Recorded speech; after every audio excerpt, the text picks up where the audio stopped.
What is going on, everyone, and welcome into the Hockey Podcast Network's Watch Along. Tonight, we've got the Columbus Blue Jackets traveling to Long Island to take on the New York Islanders. What's up, everyone? My name is Jeremy. And Laura's on mute, but that's okay because we'll give it one more go. And I'm Laura. Sorry. I knew I'd mess this up the second we started. That is perfectly okay because you're going to have to give us some grace, folks, because this is our first go-round on the Hockey Podcast Network's live watch along. And tonight we are pleased to be doing a watch along for our team, the Columbus Blue Jackets. A little bit about us. We are the hosts of Subjectively Speaking on the Hockey Podcast Network, presented by DraftKings, which if you haven't already placed your bets for tonight, you're going to want to head over to DraftKings Sportsbook. Now you're going to use promo code THPN to sign up, folks, and you're going to be able to get all sorts of great rewards when you win. So go check that out. But yeah, Laura and I, we are in our second year-ish in this adventure of podcasting about the Columbus Blue Jackets.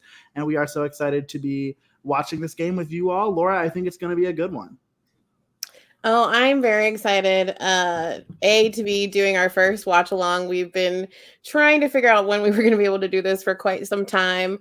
And we've seen the success that our network partners have had doing these types of things. So we're excited to get into the mix. Particularly excited to see this second of 2-game series with the New York Islanders and see how our beloved Blue Jackets hold up. We are currently in just a amalgamation of different things as a team. Still technically in a run for the playoff spot. We haven't been eliminated yet. It would take all sorts of miracles to get us to clinch that playoff spot. But hey, you got to remain hopeful, right? That's all you got in this life. So, but yeah, excited to see what this game has in store for us and, to interact with all of you here on YouTube. Yeah, and we've got some folks rolling in the chat. We've got some stuff that was posted before the stream started here at 7 o'clock. We've got some game predictions. We've got one right here. I think the Islanders will win. We got a 3-4 Islanders prediction here. We're not making any friends anytime soon, Laura, I think, on this stream. But we've got that. We've got Jack Ike Goal is Jacob's daddy. Hey. But guess what? Jacob loves THPN, and they said, let's go NYI, New York Islanders. The Front Row Production, shout out to you. Let's go Columbus, right there with you. And this comment, yeah, right? That's the one. That's the one I want to hold on to. But this one is my favorite so far. Did you know that if Washington, D.C. was destroyed, Columbus, Ohio would become the new capital of the United States? I did not know that, and also I think we might be very curious as why. I mean, we've got a lot. We've got a lot, a lot of garages. If anyone is fresh enough to that joke to know what I'm talking about, but Sports Fan 07, just like me, is happy to be here. Laura, I think you're happy to be here too. Looks like the game is getting ready to get underway. We've got Elvis kind of stretching, getting ready to go here at UBS Arena. But we've got Josh. Shout out to Josh helping us get this all set up. Appreciate you, my friend. Got some more predictions. 6-4 Jackets. Sports Fan 07. Ooh. We appreciate you. Who all is scoring the goals, Sports Fan? Let us know who you think is going to score goals tonight. actually everybody, let us know who's going to score goals tonight as we get started here. Looks like we're about to drop the puck in Long Island. And here's your starting lineup for the teams. You've got Jack Roslovic, Patrick Laine, and Jakub Voracek. Your starting forwards for the Blue Jackets. And then you got Vladislav Gavrikov, Andrew Peeke, and Elvis Merzlikins rounding out the starting lineup. And, that New York Islanders team over there on the other side of the ice, they're not too shabby, my friend. You got Brock Nelson. Your personal favorite Islander, Anders Lee. You got to give him a little bit of a shout out. He is very helpful to my fantasy team. That he is. Let us know who your favorite players are on your fantasy rosters too while you're in the chat. But I got Zdeno Chara, Noah Dobson, who's on my fantasy team. So gotta love it. But yeah, this one is underway, folks. All right, got some more predictions. 5-4 Blue Jackets. SportsFan07 says they thought about doing media production as their career on sports stuff. And hey, more power to you. Now is the time to do it. There's so many options and opportunities available to you. You might as well go for it. Absolutely. And if you've ever listened to our show, we talk a lot about not wasting time on things that don't bring you joy. So if that brings you joy, go for it. We will be your cheerleaders. That we will be. And then Jack Eichel wants us to know that they do, in fact, enjoy roasting everyone's team. So give us your worst. I want to hear it. Well, I don't know. Laura might take it personally, but I'm into it. I'm like, let's get aggressive. Let's do it. If it's terribly bad, Jeremy, just tell me to cover my ears when you read it out loud. Will do. We've got Andrew checking in saying, hello, Jeremy. Hello, Laura. Andrew, what is going on? Hi, Andrew. And good news, Front Row Productions is going to help us keep Jacob honest because, they enjoy roasting them. So let's see here. What else we got going on? Patrick with the only goal for the Blue Jackets. Tough. That is tough. Oh, I'm guessing that they're not one of those people that said we were going to win because I haven't seen any that Elvis gets a shutout. So that's true. That is true. We'll get there. I think somebody's got to have some Elvis love going on right now. But, things underway there in the island. Nothing too crazy happening so far. About 2 minutes elapsed. Looks like the Islanders have got the puck down in the Jackets zone. So, Matthew Barzal doing what he does best and trying to create offense. And we'll see if it turns into anything. Good news. Didn't. Thought about it. Thought about turning into something. A couple of Dumbly saves from Elvis, but he kept it together. Would have loved if he could have held on to it, but hey, still early. All right, we've got Donnell. What's up, guys? Never saw you guys before on this live stream. That is because it is our first time, my friend, in this sphere, and we're really excited to be here. So hopefully you guys enjoy it. If you're enjoying what you're hearing today, you can check out our podcast. We're at Subjectively Pod on Twitter. So that's the best place you can find us. Laura is usually the queen of our promo plugs, so she'll probably have to be the one to do that more frequently because she's the expert. But yeah, definitely come check us out. All right, we got City Life is in the room. Hey everyone, what's going on, City Life? This one hurts. This one does hurt. I did tell you to do your worst, and you did do bad. Ooh, 8-year-olds. I know it's tough.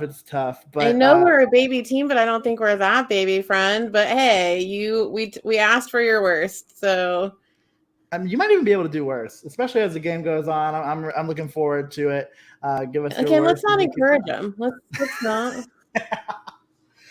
All right. And then Donna asked, what team do we cover on this live stream? So we're going to talk about the game just holistically. We'll talk about anything. We'll talk about any team, any questions you have about the NHL. But we do pride ourselves on being Columbus Blue Jackets content experts, if you will. So that's what our daily show is about. But, we'll talk about anything hockey. We'll talk about anything. Some may call us the podcast of the people in Columbus. So they do sometimes call us exactly that. And, we're all about the people. unlike the Blue Jackets, who unfortunately are not all about the shots, 0 shots on goal 4 minutes into the game, that could, in fact, be better. It could. Yes, definitely could be better. But, Rumor has it. We learn the hard way. We learn the hard way, and we're just going to see how it goes. And rumor has it that you do have to at least shoot the puck once to win a hockey game. I have heard that. I have heard that. It's helpful usually. But hey, stranger things have happened. We've had a couple times where just other players from other teams recently have just scored goals for us. So yeah, and vice versa. We're a big fan. No shade to Andrew Peak. We do score on ourselves. We quite regularly.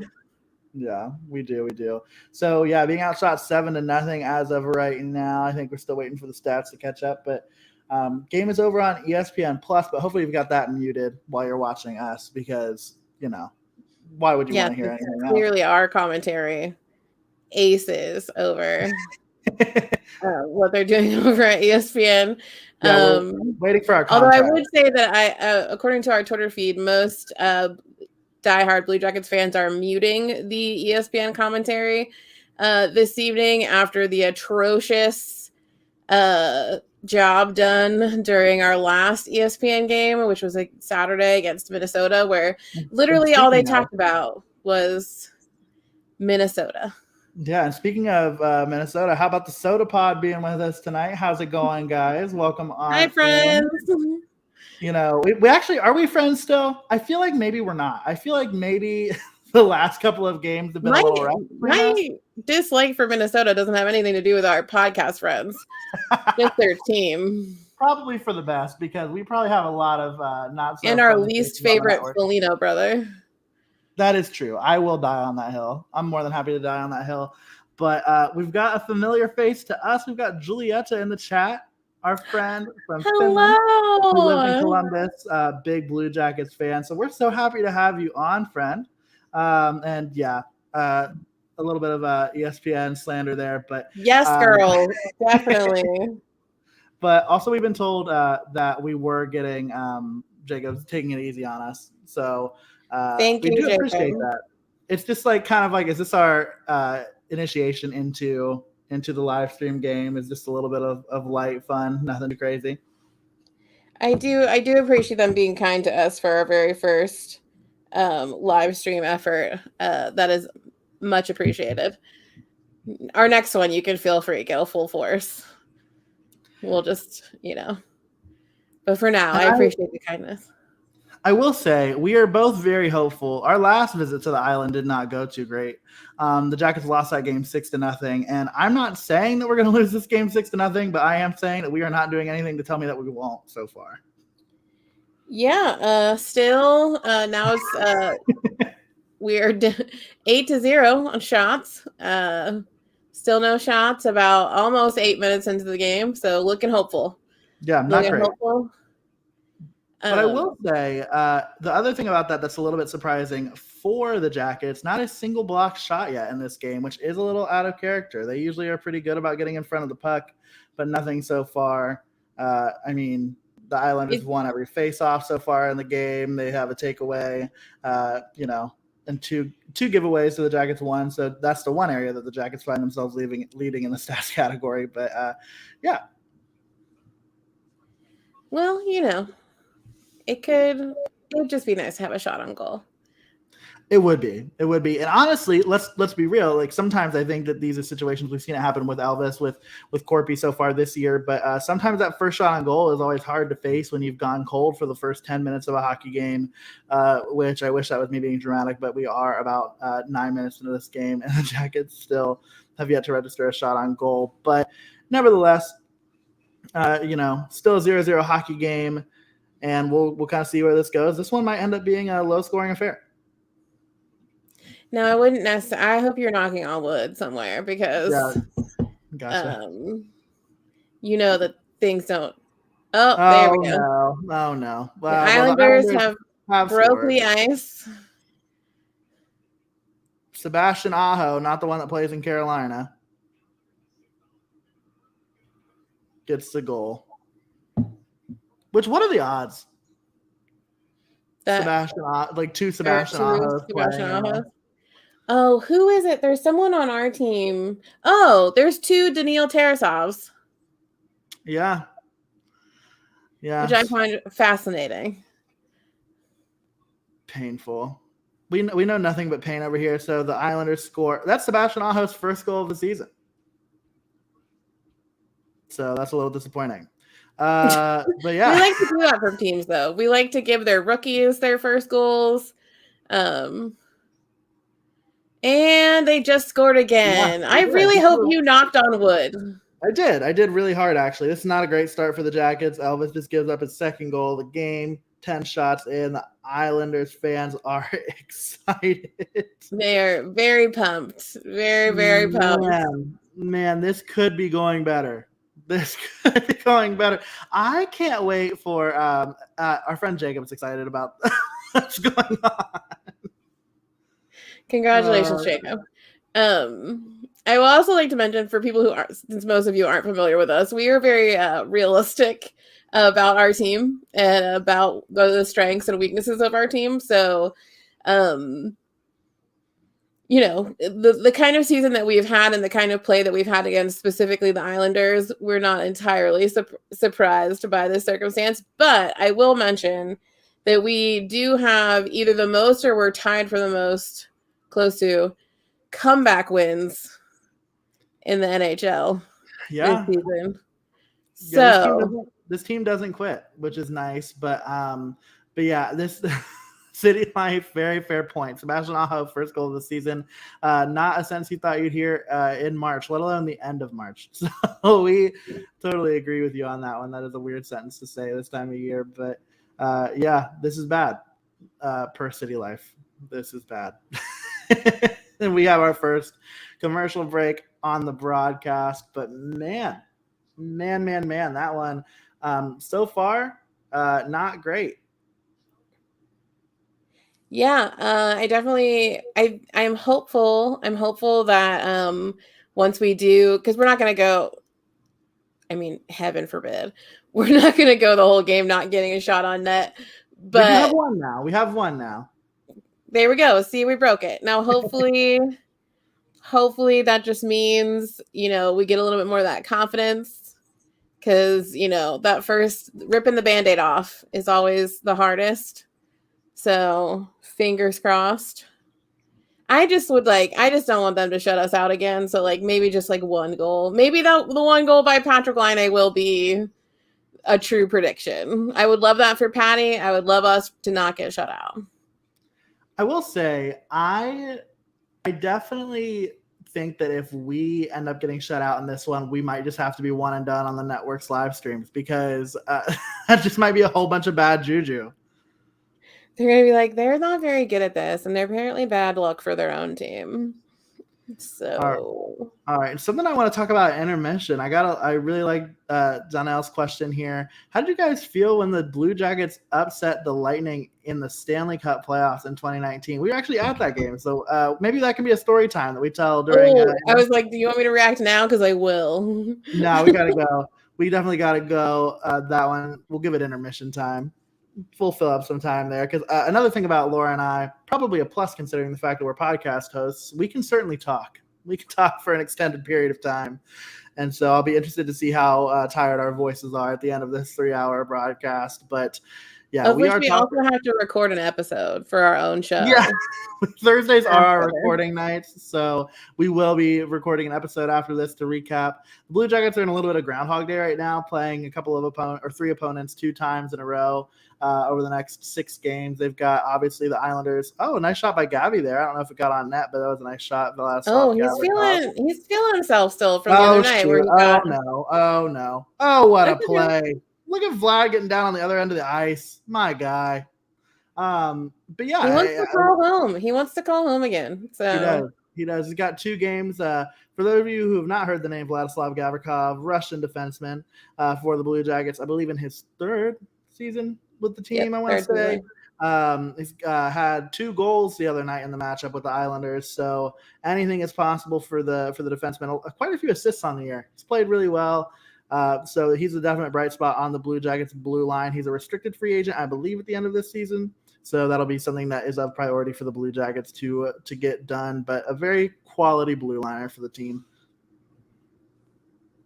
Yeah, we're big fans of Gabby in Columbus. And he has been very much so consistent and great D-man for us this season. So out of all the ups and downs that we've experienced as a team, as a franchise, as a fan base in the last 12 months. So no doubt. And we've got our friend Dina. Dina is in the room. Y'all should, if you're AHL fans, you should check out Dina. Dina does really great work covering the Monsters and doing a bunch of other incredible AHL content. So you'll want to check her out at FPH Monsters. So go check her out. Hi, Dina. We love our AHL affiliate, but we especially love the people who cover them. And then Jacob, are the Blue Jackets playing beer league hockey right now? My friend, I've seen much more competitive beer league hockey than I'm watching right now.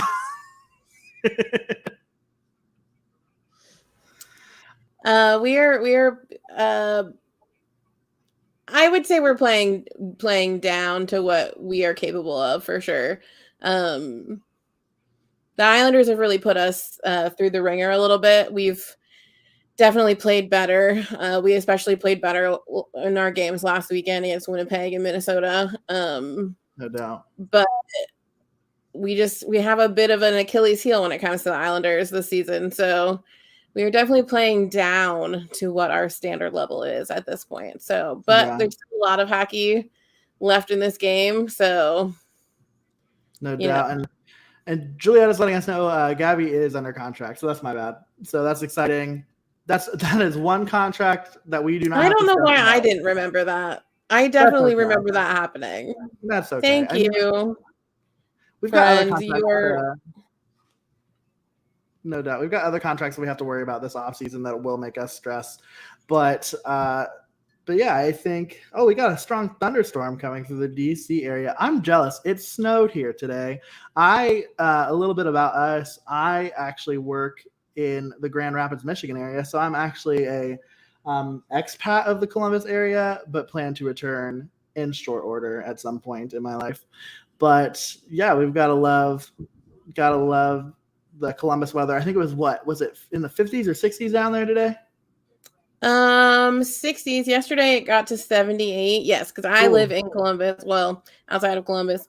So I am our feet on the ground currently, which is not always the best to not be without my dynamic partner, because he's definitely more of the people person than I am. But when we have to do like public things for the podcast, but yeah, so it was pretty warm. It was really gorgeous and warm yesterday here in Ohio, but kind of gloomy, very windy, very, very windy, and about 60 today. So gotta love it. Well, it looks like Right. It looks like the broadcast is back, so we are going to throw Flash Score back up here. Hopefully the Jackets can find a way to generate some more offense here as we get going through the second period, or first period, excuse me. Jackets down 2-0 to the Islanders. Islanders have goals from Sebastian Aho. And then this is me being bad at Oliver Wahlstrom. Not my favorite Oliver on the ice tonight. My favorite is probably Oliver Bjorkstrand. How about you, Laura? Well, yes, the maestro himself and one of the most underrated forwards in the entire NHL. Absolutely. We love us some Oliver Bjorkstrand in Columbus. If you're in the chat right now and you are not a Blue Jackets fan actively, you're just a hockey fan coming by to the stream tonight, tell me what you know about Oliver Bjorkstrand. Are you familiar with the guy? Are you impressed by him? Do you know anything about him? And that's not shade. In no way, shape, or form shade to anybody who might not know who he is. Let us tell you about him. I will happily trot on about and give you some info about Oliver, because honestly, and this isn't just being a homer, like truly looking at his stats and looking at his play and the things he's been able to do for our team would make him a great person on any team, which also makes him one of the most, but no one talks about him. So he's like incredibly underrated in the NHL. And we're very lucky to have him on our team and have him as part of our new leadership group, since we are in a rebuild, retool, regroup, whatever Yarmo wants to call it situation. on whatever day he decides to call it something. But we've Yes. got some more folks checking in. So we've got Richard. Richard is a diehard New York Rangers fan. Exciting season for you, my friend. So shout out to you. And also shout out for letting us have John Davidson back. Big fan of that addition. But we do super appreciate it. We do. Thank you for giving us JD back. Yeah. And that's all I got. Yeah. But like, congratulations, like Jeremy said, congratulations. Your team's having a great season. So I've got my arch nemesis, one of your star players, on my fantasy team. So this is one thing that Laura and I tend to disagree on. I will say we've been, and I won't say that we gave ourselves this label. I will say that the radio broadcast host of the Blue Jackets, Dylan Tyre, gave us this title. But I do tend to be more of the logical, more like, I don't know what the word is to describe me as a hockey fan. But Laura definitely cares a lot about the people behind hockey and cares a lot about about the emotions of hockey, and I love that. It makes us a very good dynamic duo, I feel. It does. I think that we are the perfect combination of emotional and rational. Not that I'm not rational, but like, I do care a lot about who these people are as who these players are as people and their backstories and all that sort of stuff, which oftentimes adds to my feelings towards them. And have a lot of big feelings towards Artemi Panarin. So you really do. I love the guy. I think he's great. I wish he would still a Blue Jacket. But Dina in the chat asking how the shot clock is looking. It's looking pretty bleak still, 12-4 in favor of the Islanders. We got some other comments I want to get to. So we've got the BC Hockey Podcast, Isha and Dylan. What's up, folks? Great stream. We appreciate it, and we appreciate you all as always. And a little bit of razzing happening from the Soda Pod. Great first stream, even though you are wrong about the best Foligno. Agree to disagree. Agree. Marcus may have more hair, but Nick is definitely the better brother. This is true. Donnell sharing us a little bit about his sports fandom. He's a diehard New York sports fan, tri-state area. Got 3 local hometown teams, Islanders, Rangers, and Devils, but hockey's not really big around there unless either of the 3 is doing well. So, yeah, I can see that.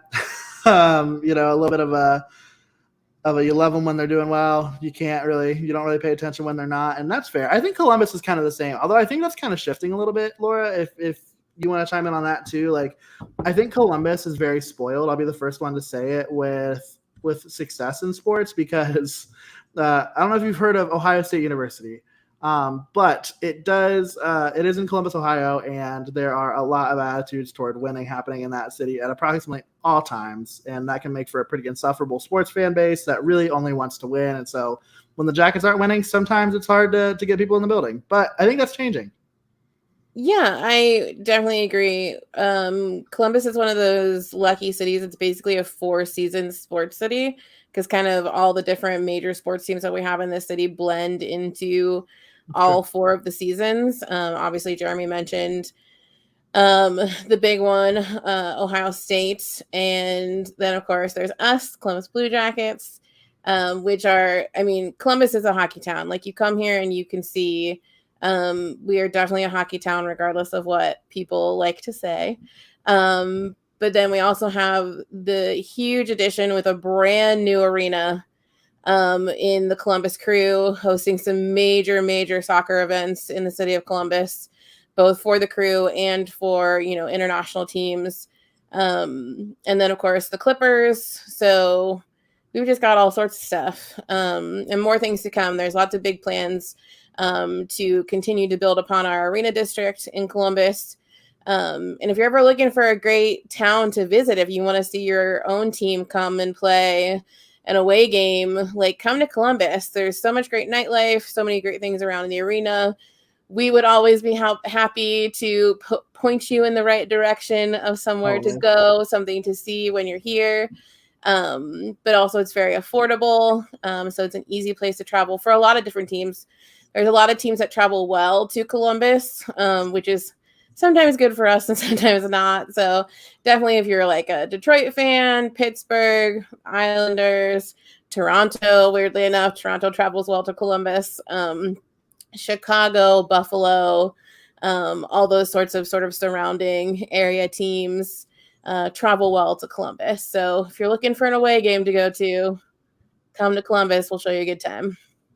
That we will. A lot of really great places to hang out. I mean, the Arena District is special. It's a lot of fun. If you're the kind of person that likes to get a pregame libation, you are going to love the Arena District. So we highly recommend you go down and check it out. I'm thinking that the Columbus Chamber of Commerce has really got to send us a message and let us know about all of our wonderful plugging that we're doing in the Arena District. But things still not looking great for the Jackets. Still can't really generate any offense down in the Islanders zone. It looks like this one is going to be one where it's get into intermission. Hopefully you're still down 2-0 and hopefully regroup from there. Another little twist here for the Jackets, unless something changed and I missed it. Pascal Vincent, the Blue Jackets associate coach, is currently serving as the head coach for the team. Brad Larson, our head coach, is currently on COVID protocol, along with Steve McCarthy, who is another assistant coach. So the Jackets have got a couple of guys behind the bench that are not regulars back there. So obviously that could be a little bit of the adjustment. I know a couple players said that was a little bit tough after the last game, but you have to adjust in the NHL, especially in COVID times. And, I think eventually they did toward the end of the third period in the game the other night, but it looks like they're off to a little bit of a slow start here tonight. Yeah, absolutely. Lars and McCarthy did not travel for this 2-game trip that we are on because we are playing Boston on Saturday. So Pascal Vincent will be our head coach on Saturday as well. So yeah, it is a big adjustment. We are also missing our top defenseman. Zach Werenski took a helmet to the face on Saturday against those pesky Minnesota Wild. And has been out. He struggled greatly to get off the ice on Saturday. So he is out currently day to day, and we are anxiously awaiting his return, as well as we are also missing our captain, Boone Jenner, out week to week with a lower back injury, and a much longer out in one of our top forwards, Alexander Texier, who has been out since the end of January. With a broken finger and some personal family matters to deal with in France. So we are an interesting combination of ourselves right now, but like we said, hopefully regroup in intermission and come back hopefully still down to, there's still a little bit left in this first period. So, and we are known to allow late period goals. So, fingers crossed, we still remain down 2-0 at the end of this first period. That is my hope as well. And we've got a couple other things. So Front Row lets us know that when they're in Columbus, they can be found in Dublin because they're bougie. I'll tell you what, if you haven't been to Columbus in a while, there's been a ton of stuff built up around the Dublin area. There's a ton over there near the river in Dublin. It's called Bridge Park. A lot of really cool things over there. Highly recommend you check that out. Also was told, Front Row said if they want to slum it, they go around Ohio State. That's fair. Both. I personally, I work in higher education. You're going to find that in any college town where the students live and where the students, exist is not exactly always the highest. And this is coming from, I don't currently work in higher education, but Jeremy and I both met and work in the higher education, and that's kind of how every college town is. But and speaking of college towns, sometimes we can find Front Row at the rallies in Westerville. Fantastic. Gotta love it. I am actually born and raised in Westerville, Ohio. So and that's where we met. Proud graduate of Westerville North High School. Go Warriors. But yeah, so this one's a little bit tough so far. Jackets still down quite a bit. But we got some other score updates happening over here. We appreciate that from RJ Calabro. Calabro Sports Schedule NHL Hockey Update. That is a name, my friend. That is a name. But Boston up 1-0 over New Jersey. Looks like Chicago and Florida are scoreless, and it looks like Winnipeg. Man, what are we in a safe environment to talk about the Maple Leafs, like on a public setting, or like should we like not? I'm a little. Their fans are intense, and so is their media. Understood. It looks like the Jackets. The Islanders are going on the power play. Yeah. Oliver Bjorkstrand has taken a penalty, which is unusual for him since we were just talking about him. Oliver's not a huge penalty guy, but yeah, except for the one time that he decides to board Marcus Foligno. Hey, well deserved. You gotta do right. All sports fan Adam says go Islanders. Yes, Adam. Look, normally I would argue I don't have the ability. The proof is in the pudding right now. You are absolutely right. The Islanders definitely in control of this one. They're on the power play. Looks like they're 21% on the season, good for 18th in the NHL. The Jackets have been pretty solid on the penalty kill this year. So hopefully this one turns out well for the Jackets. But looks like the Islanders taking it back into the zone. And another good – oh, nope, that one was offsides. Just kidding. Oliver looks so sad. Again, he doesn't take penalties a whole lot, so he always looks really sad when he has to be in the box. Yeah, he's a pretty disciplined guy. So that I have to say a little out of character for him.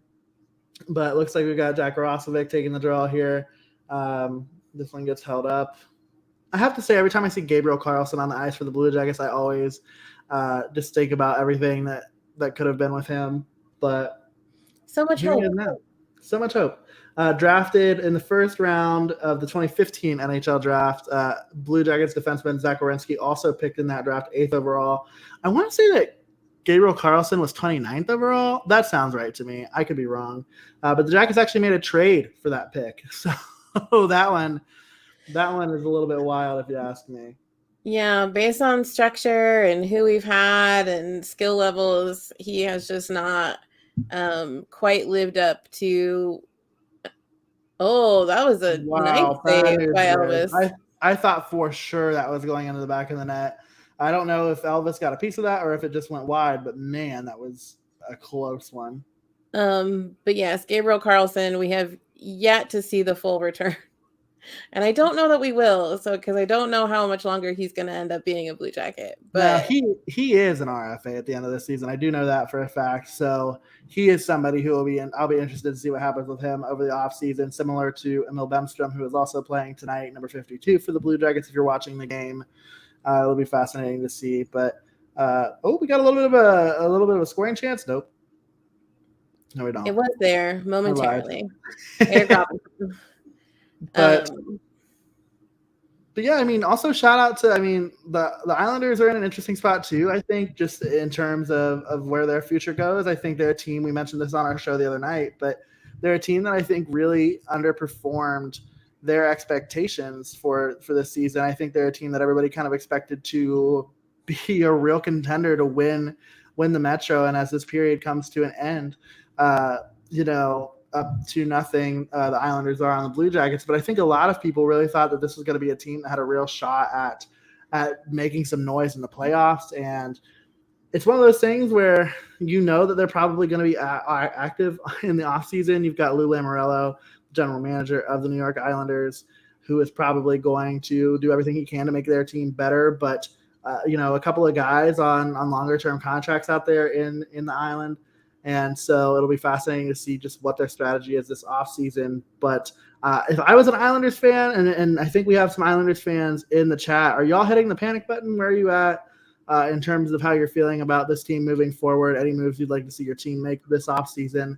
I know we've kept it really Blue Jackets heavy, but, that's just our area of expertise. But we want to hear from you all, the experts of the New York Islanders. We've got all sports fan Adam. We are Blue Jackets fans, unfortunately. Like, that is the cross that we bear. And so Well, we haven't mentioned it in a second, but we are the hosts, the host of one of the Blue Jackets related podcasts on the Hockey Podcast Network. Our show is called Subjectively Speaking, spelled CBJectively because we're clever. So yes, we do pride ourselves on being Blue Jackets fan experts. And we have been doing our show for a little over a year now. We started in January 2021. And yeah, we have we love talking about the Blue Jackets, but we also are just general hockey fans. So we love talking about all the teams across the league, and all levels of hockey. We're big AHL people, as well as following prospects, the European League. So whatever questions you got for us, hockey related or not, we are happy to answer them while we're spending this evening with all of you. That we are. And Adam kind of, have a similar wavelength. A lot of COVID issues and injuries, which has really kind of hampered the Islanders this season. Also starting on the road for, I think it was 14 games. Adam, you can correct me if I'm wrong. It was something around those lines, 13 or 14 games, waiting for the completion of UBS Arena. That has to be tough just to do that in any sport, but to do that in hockey, especially to be away from home for so long, starting the season that way. And if you start slow on the road, I mean, it's hard to gain it all back. And, I think next season is going to be more so of the season that I think most people probably expected the Islanders to have this season. So I'll be excited to see how that goes. But we've got a couple of fun things to talk about in this intermission. We'll talk a little bit about our experience with the Jackets sweeping the Tampa Bay Lightning. We'll get to a question about the Oscars on a hockey podcast, but we'll get there. Laura, I think you might know what we're getting asked about. So we might have to rack our brains to come up with our feedback on that. But we're going to take a real quick break. Hopefully you all get the chance to refill your drink. If you're having a drink with us as you're watching the game, let us know what you're drinking. Personally, I'm drinking peach tea. I'm not really all that fun tonight, but maybe that'll change. If the Jackets keep playing the way they are, it might change. So, but we will catch you all here in just a few minutes. Enjoy this real quick ad.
All right, team, time to bet NFL games. Confidence. I'm feeling a parlay with more legs than a spider. So 9 legs? Roll the dice, baby. Indecision? We picked one home favorite.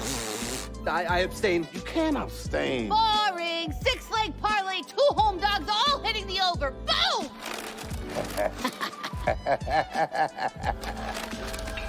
Download the DraftKings Sportsbook app and feel the NFL action like never before.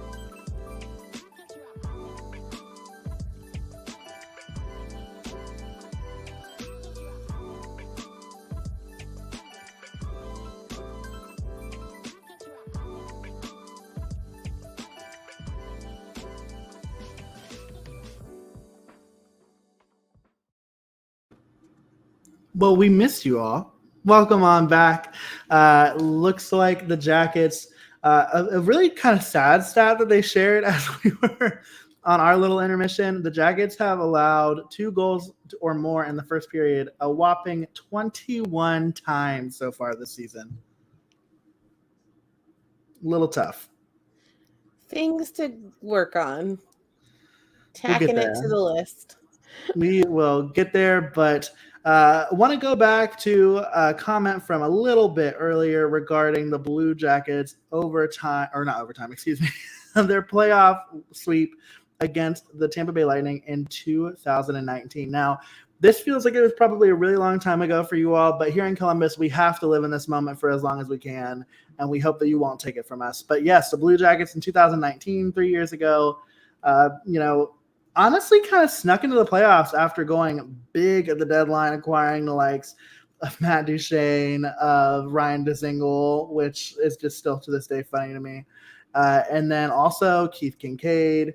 And so it's just, a wild amount of acquisitions at that deadline, and they still barely snuck into the playoffs, but they found a way to do so and ended up sweeping the Lightning at a game that we were at. And it was just the most electric atmosphere I have ever been in my life. And in the amount of years I've been alive, I've never been in a place like that.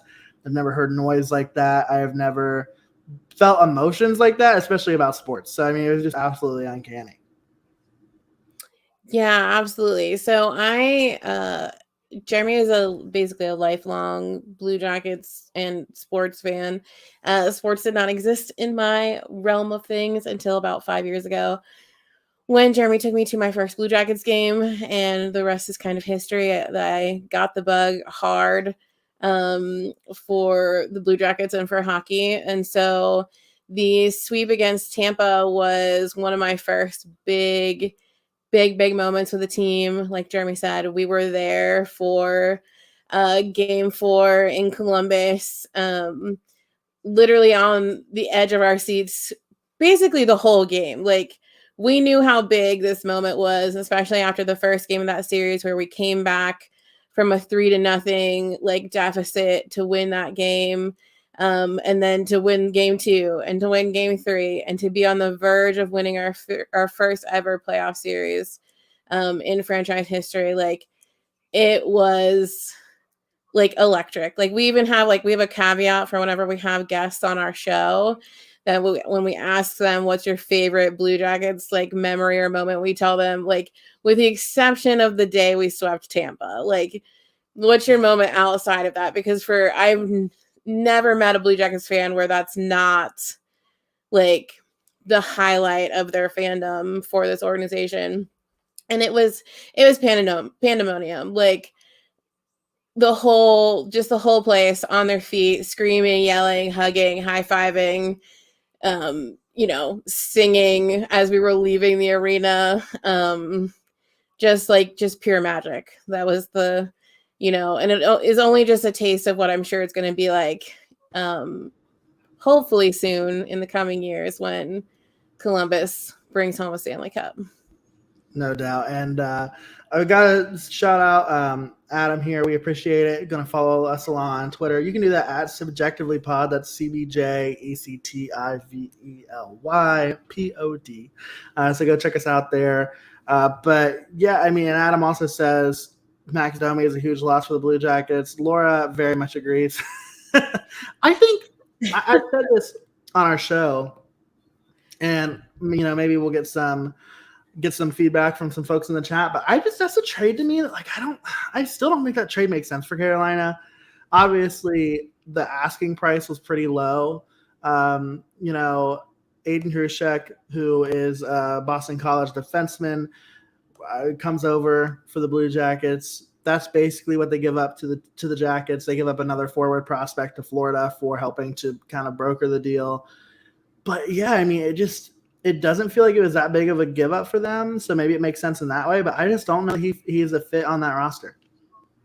Yeah, no, it's definitely not a strong trade. It's not, definitely won't go down in the history of amazing trades that Yarmo or any GM has made for this team. Would have been nice to see Max go to a team where he has the potential to re-sign, because I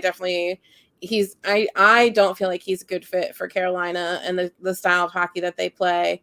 And especially with their cap space situation, they're not going to be signing Max more than likely in the offseason. So it would have been nice to see him go somewhere where he could have had the potential to sign, since he has hopped around a bit in his career. And I just will always have a soft spot for Max. I was so excited when he came to Columbus. Would have been awesome if he would have come to fruition, sort of what we were expecting to get with him. But unfortunately, with the circumstances of the 2 seasons that he played with us, with COVID, with shortened seasons, with coaching changes, with, any number of things that our team has faced in the last couple of years, it just never seemed to get a good solid footing for Max here. And that's unfortunate because Max is a great guy. He's a hockey legacy. And really as a person brought a lot to our team as well.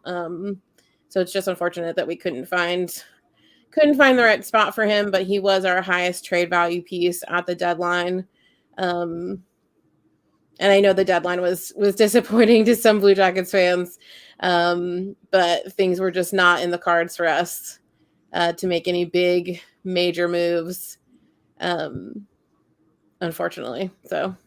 Yeah, definitely a slower trade deadline than the Jackets than Jackets fans were used to from last year, and really just the last couple of years. It's been kind of chaos, here and there. But the Jackets, maybe at the end of the day, we'll look back and that'll be a really good trade.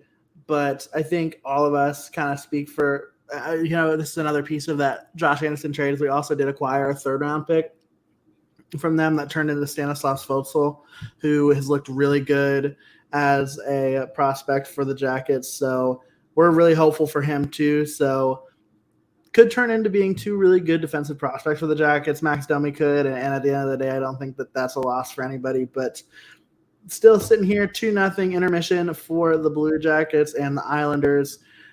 We got asked, and we'll go back to Adam. Adam's got a prediction that this one's going to end 3-2 Islanders. Thinks we're going to kind of make a little bit of a rally, but it might be a little bit too much to say that we're going to come back and win.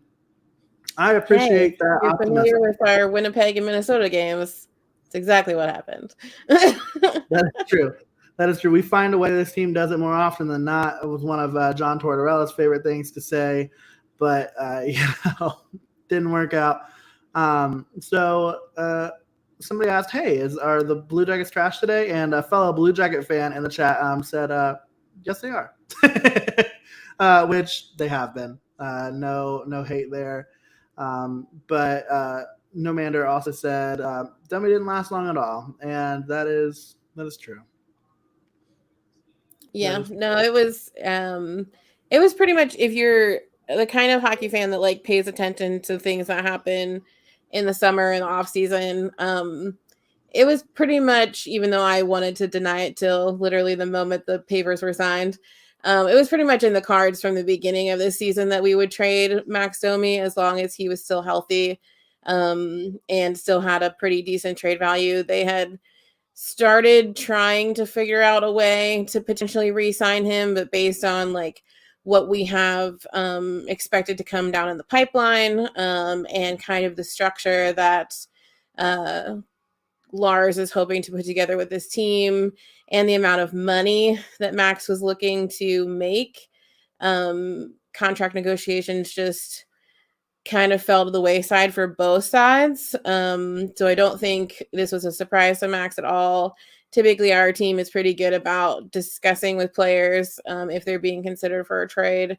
And so, yeah, it was pretty much written in the cards that Max Domi would not continue to be a Blue Jacket after this season. But just still unfortunate overall. But yeah, didn't pan out exactly how we were hoping. But we've got a lot of really solid things coming to our team over the course of the end of this season potentially, but also over the summer. Our prospect pool has a lot of very talented young men in it. So hopefully some big things coming to build up on our structure here in Columbus. Yeah, and I think a lot of people were even surprised Max Domi was actually not protected by the Blue Jackets in the Seattle expansion draft. So for those who maybe weren't so familiar, at the time, Max Domi suffered a pretty gnarly injury toward the end of the year, had surgery on a shoulder. Actually, ironically enough, the same surgery that Josh Anderson had to repair a shoulder injury. and sidelined him for the end of last season, and also for what presumed to be a pretty significant portion of the start of this season. Well, for that reason, a calculated risk taken by Jarmo Kekalainen, and the Seattle Kraken did not select Max Domi at the expansion draft, which I still think is just one of the silliest things that they could have done, if nothing else, to be able to use him as trade bait. And I recognize that maybe the return wasn't exactly what people might have thought it would be, but kind of uncanny that they just didn't go for him. And you know what? I'm not mad about it. Instead, they go for oh my God, Seattle's finest. Yeah, Seattle's finest, Gavin Bayreuther. Man, oh man. And then obviously they don't sign him as an unrestricted free agent, and he comes back to Columbus. So I was say he was a Kraken for what, a week? I mean, technically they had his rights for a week, but he never had a contract with them, which was just nuts to me. It's just so funny. But yeah, a lot of really interesting things over the offseason for the Jackets, and I think this one is going to be just as interesting. So if you're not a Blue Jackets fan, but you want a team to watch over the offseason because you're curious about the moves that they'll make, we've got a team in Central Ohio that you might want to check out. Absolutely. Now, did you say that we got some questions? We did. We got an Oscar question. So I think you can probably guess what our Oscar question is, and that was just for what our take was on the Will Smith and Chris Rock situation. Me personally, just like, I don't know. I understand a lot of people think it's like scripted or whatever, and it was kind of like a ploy. For me, I just think it's all so silly, and I think it just like is a bigger microcosm of a conversation of like our society in general, and it's probably a much deeper conversation than we should have on the show tonight. But yeah, I mean, just like a very interesting situation that I think speaks volumes to where we're at in a lot of areas on society. I think I've learned more from people's reaction to the situation than I have feelings about the situation. Does that make sense? Yeah, exactly. I weirdly enough, I have a very, very good friend who works in the industry and who was at the Oscars on Sunday. Yeah. And who saw the whole thing. It was not scripted. It was a very real moment, a moment that, because of the two people that were involved in it, and I can definitely agree with this, when I first saw the clip, thought was scripted too, but it was very much so a real moment. And to put it very blankly, in our perspective, violence is never the answer. Obviously, which is kind of weird coming from people who are hockey fans, but like, violence is part of hockey. Like, you're on an award show where you're supposed to be, being rewarded for, acting capabilities. Like, it just not a time and place. There's a million different ways that he could have handled that situation. Also not a time and place to like make fun of someone's medical condition. One of the things that we tout on our show is that we want to be a space for everyone to feel welcome. And we're not condoning, like, we're not supporting that decision either. So just a lot of wrongs, and none of them made it right. So to put it very simply and very easily, and just a lot of different ways that this could have been handled. And I think as we're seeing more things unfold, I think the Academy is definitely wishing it had handled things differently as well. So, no doubt. And speaking of a lot of wrongs, the Blue Jackets and the Islanders are underway for the second period. So it looks like, the Jackets starting off with a little bit of pressure here in the Islanders zone to start the period. A couple of shots get through on Varlamov, but he is one for the task. It looks like actually a Gabriel Carlson shot made its way through. He felt us talking about him and his future. Yeah. So he was like, I got to show them I deserve to be on this team. There's only a few untouchables on our team right now. So and trust me, Gabriel Carlson's not one of them. What do you mean? Whatever. You don't think that Gabriel Carlson is the future in Columbus? No. It felt weird to even say as a joke. I'm going to be honest.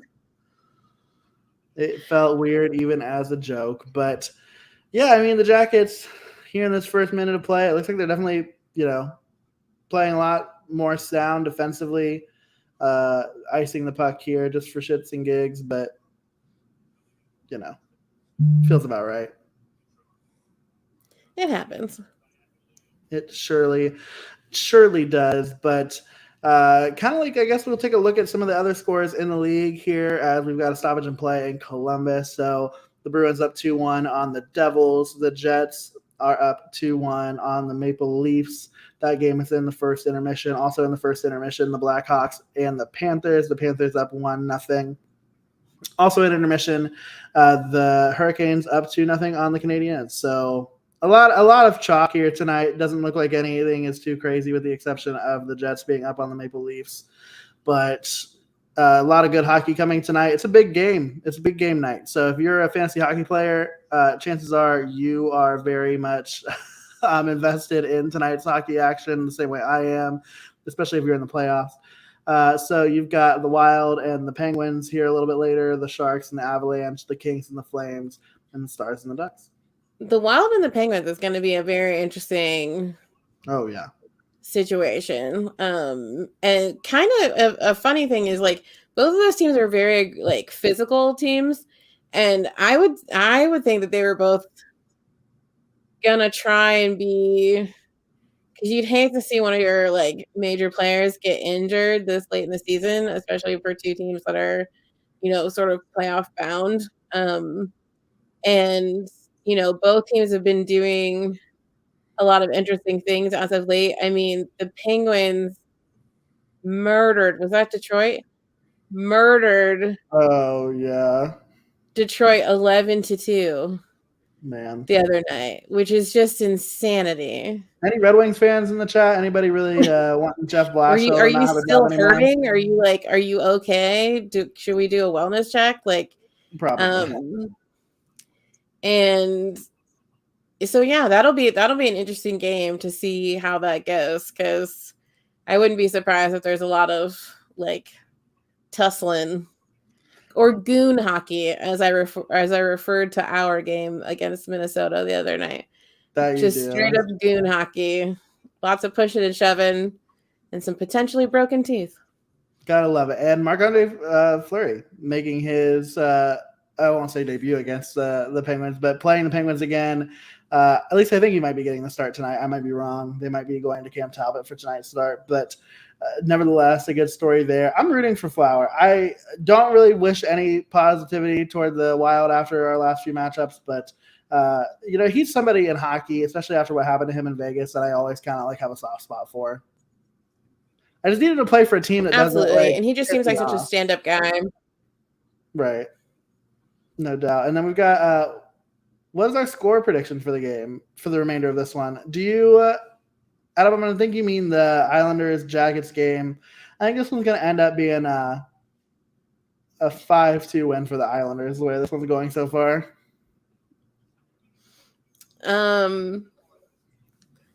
Patrick is pensive, so I'm hoping that means that he's gonna do something here. Sorry, they just showed Patrick Laine on the bench, and he looks very pensive and like determined. So I'm hoping that means his next shift he's gonna do some Patrick Laine stuff, as we like to say. Hey, we can say that word on. We were told that we can't say the F word, but we can definitely say some other words. If you are a listener of our show, you know that we like to cuss a little. So we are being on our best behavior. Brendan, leave it to Brendan Gaunce to have one of the Blue Jackets' best chances of the night. He has been doing that lately. Like he is really trying. He really wants to. I think both show that obviously, because we did not re-sign his. He's staying up with the big team for the rest of the season. For good reason. He has definitely shown great promise. Holy goodness, Elvis. For those of you who aren't watching the game, Elvis just played the puck really far out of the net and had to dive to the puck. Far out of the net. Not great. He is a goalie that likes to play the puck. Oh, no. Oh, my goodness. What a save. What a save by Elvis Merzlikins. We do this thing where we sometimes just forget to breathe when things aren't going our way down in our zone. So we do apologize for that. You just witnessed that a little bit. But, yeah, Elvis with a couple of really big saves just now on the Islanders. Now, hopefully that's a little bit of okay, stoppage and play. I was like, come on, use that momentum. But yeah, those are two really big. Oh, how did that not? Yeah, that's good Mad work by respect to Islanders fans. You all have to be going like, how did that just like? That's a really good play by Palmieri. I mean, to settle that puck down in front of Elvis, to be able to get a stick on it and put one in on net. That's, I mean, kudos. But the other thing that you should know about Laura and I is we both do, in fact, have ADHD. So the fact that we are able to watch a hockey game and talk about it in real time right now is actually shocking, to be quite Miraculous. fair. Yeah, it is miraculous. And it looks like the Jackets advocating for a penalty here, but they're not going to get one. Advocating now for Patrick's mad. Yeah, Patrick Laine is pissed. Oh, he's pissed. What happened? Why is he mad? Hold on, I'm watching the replay. I can't see it. Unless he thinks that puck didn't get deflected. Oh, I really don't think it got deflected. Nevertheless, the Jackets are not on a power play. But let's take a look at some of the stats for the game so far, shall we? So, guess we'll just stay on the Islanders tab for this one. The rest of it's not great. But, man, Zdeno Chara still plays hockey. Can you believe that? Yeah, I mean, I think the other night when they were in Columbus, Cylinder was saying some things to him, and I said out loud to my TV, "Silly, he's old enough to be your dad," which is true because Zdeno Chara is 45 years old and Cole Cylinder is 18. In case you were curious, 27 years difference there. So yeah, definitely possible. Chara played with Cole's dad. Like he played against Cole's dad. Right. I was about to say, I wonder how old Mike Cylinder is. Mike Cylinder, former Blue Jacket and also former 11 other teams other than the Blue Jackets player. And so obviously a really cool thing to have father-son playing or having played in Columbus. But yeah, I wonder how old Mike Cylinder is now that that we're talking about Zdeno Chara. But so a couple of guys, any guys with 2 points so far on the night? Nope, not yet. How about the Jackets? Let's look at how many. Sean Crowley's got 4 hits in this one. Who else we got? Actually, there's really not much else to say about this stat line. Let's see who's playing a lot of hockey right now. Looks like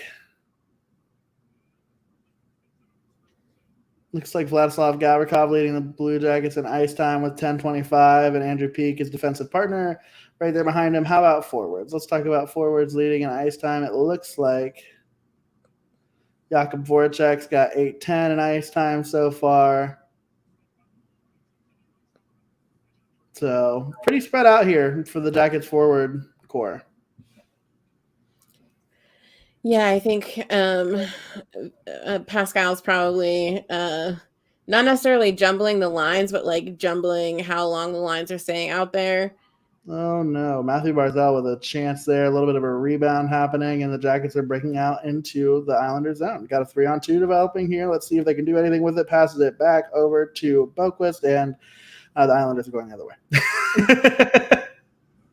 Which feels just about bang on for this game so far. But Adam has the predictions for the rest of the games tonight in the league. Adam says the Bruins, the Wild, the Islanders, the Panthers, the Hurricanes, the Jets, the Stars, the Flames, and the Avalanche are all going to win tonight. And it is hard to argue against any of those teams right now.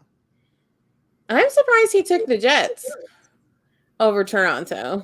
That's true. I think it's one of those Toronto's going to Toronto things. And I know I said I wasn't going to rag on anybody or any Toronto fans, but a lot of really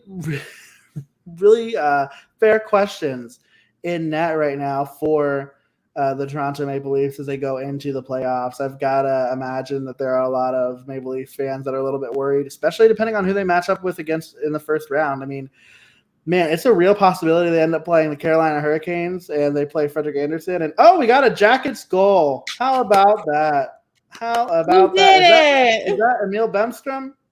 Look at that. Oh, a blind squirrel. I'm telling you. Every blind squirrel finds a nut every once in a while.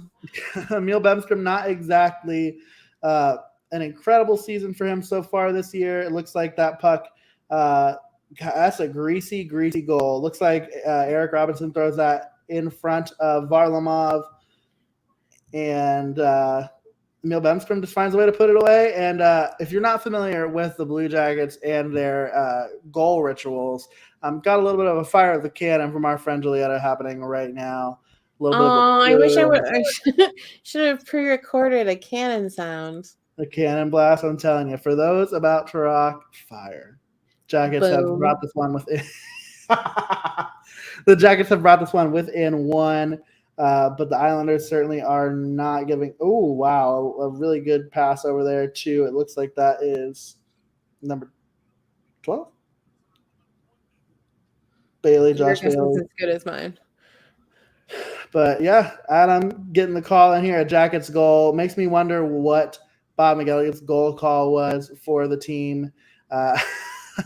Yeah, he was going to have to dig one up for Bemstrom. It's been a minute. It certainly has. But you know, like you said, blind squirrel finds a nut every once in a while. Now it's sad because we're never going to hear what he used to say for Max anymore. He used to say taking it to the max. Well, really good content. You got to check out some of Bob McElligot's best goal calls. They're all really, really quality. When Jake Bean scores, we've got Roll That Beautiful Bean footage. It's a lot of really solid things. But he likes to spice it up from time to time. He certainly does, and we appreciate him for that. But it looks like the Jackets, finding a way to get on the board, but the Islanders are not slowing down their relentless pressure in the Jacket zone. But here comes Igor Chinnikov. Quite the chance. A goal. The Jackets goal by Justin Danforth. Oh, I love him. They've tied it up 2-2. For those of you who don't know who Justin Danforth is, you can join the club because most people don't. Justin Danforth is 28 years old in his first season in the NHL.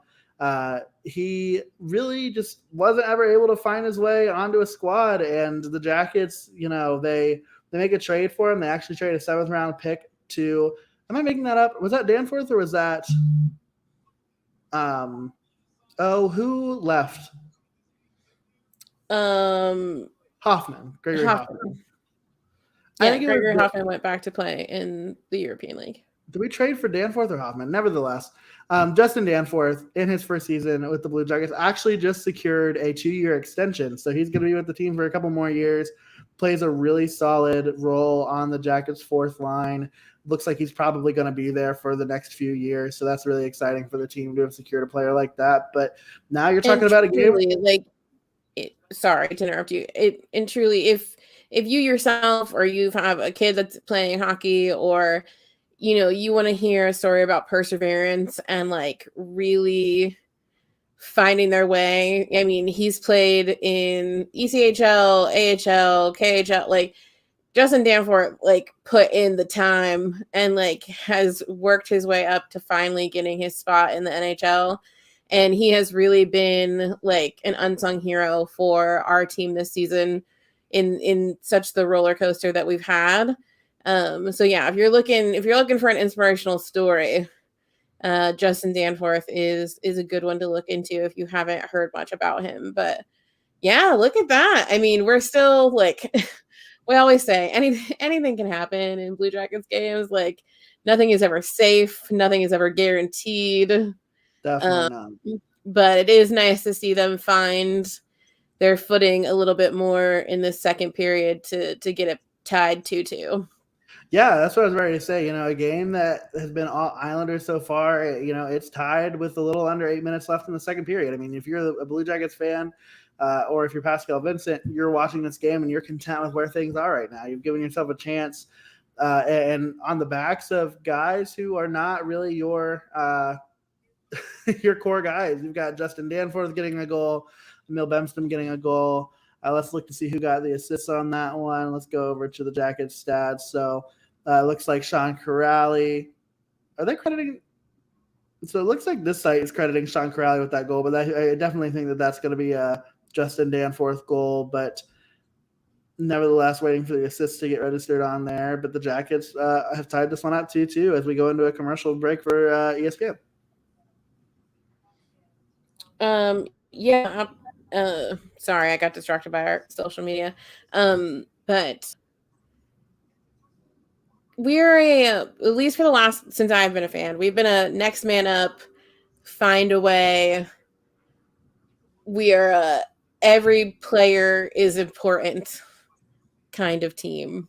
So we are just now getting into a realm of things where we're being able to have a structure that allows us to have more like all-star players. And we sort of started that off with acquiring, Patrick Laine, the beginning of last season for Pierre-Luc Dubois and from the Winnipeg Jets, and also with the extended signing of Zach Werenski. And, we're working our way into being able to have more of these all-star standout players and not just be a team of kind of no one really knows who they are, but they play well together. So it's been an interesting development for the team, and but we're still very much so, even with those all-star players, still very much so, every person matters, and we're only as strong as our weakest player. So they're definitely showing that right now. Yeah, without a doubt. And that fourth line, that third line playing really well for the Jackets. So you've got to hope that they can continue that pace. I will say, fascinatingly enough, the Jackets, after having been shut out the last time they were at UBS Arena, have never had a player score there. So Emil Bemstrom becomes the first one to do so. Shout out to our friend Jeff Svoboda at Jackets Insider, the team's reporter, for that little tidbit of news on social media tonight. But yeah, just a really, really – the Blue Jackets always play really interesting second period hockey. And whether that's good, bad, or in between, this one so far is you got to be happy about it. It looks like, so we've got Eric Robinson's picked up an assist tonight, Vladislav Gavrikov, Igor Chinnikov, and Jake Bean have all gotten on the score sheet along with Justin Danforth and Emil Bemstrom. So gotta love that, spreading the wealth on the score sheet tonight. I just love it. Got a little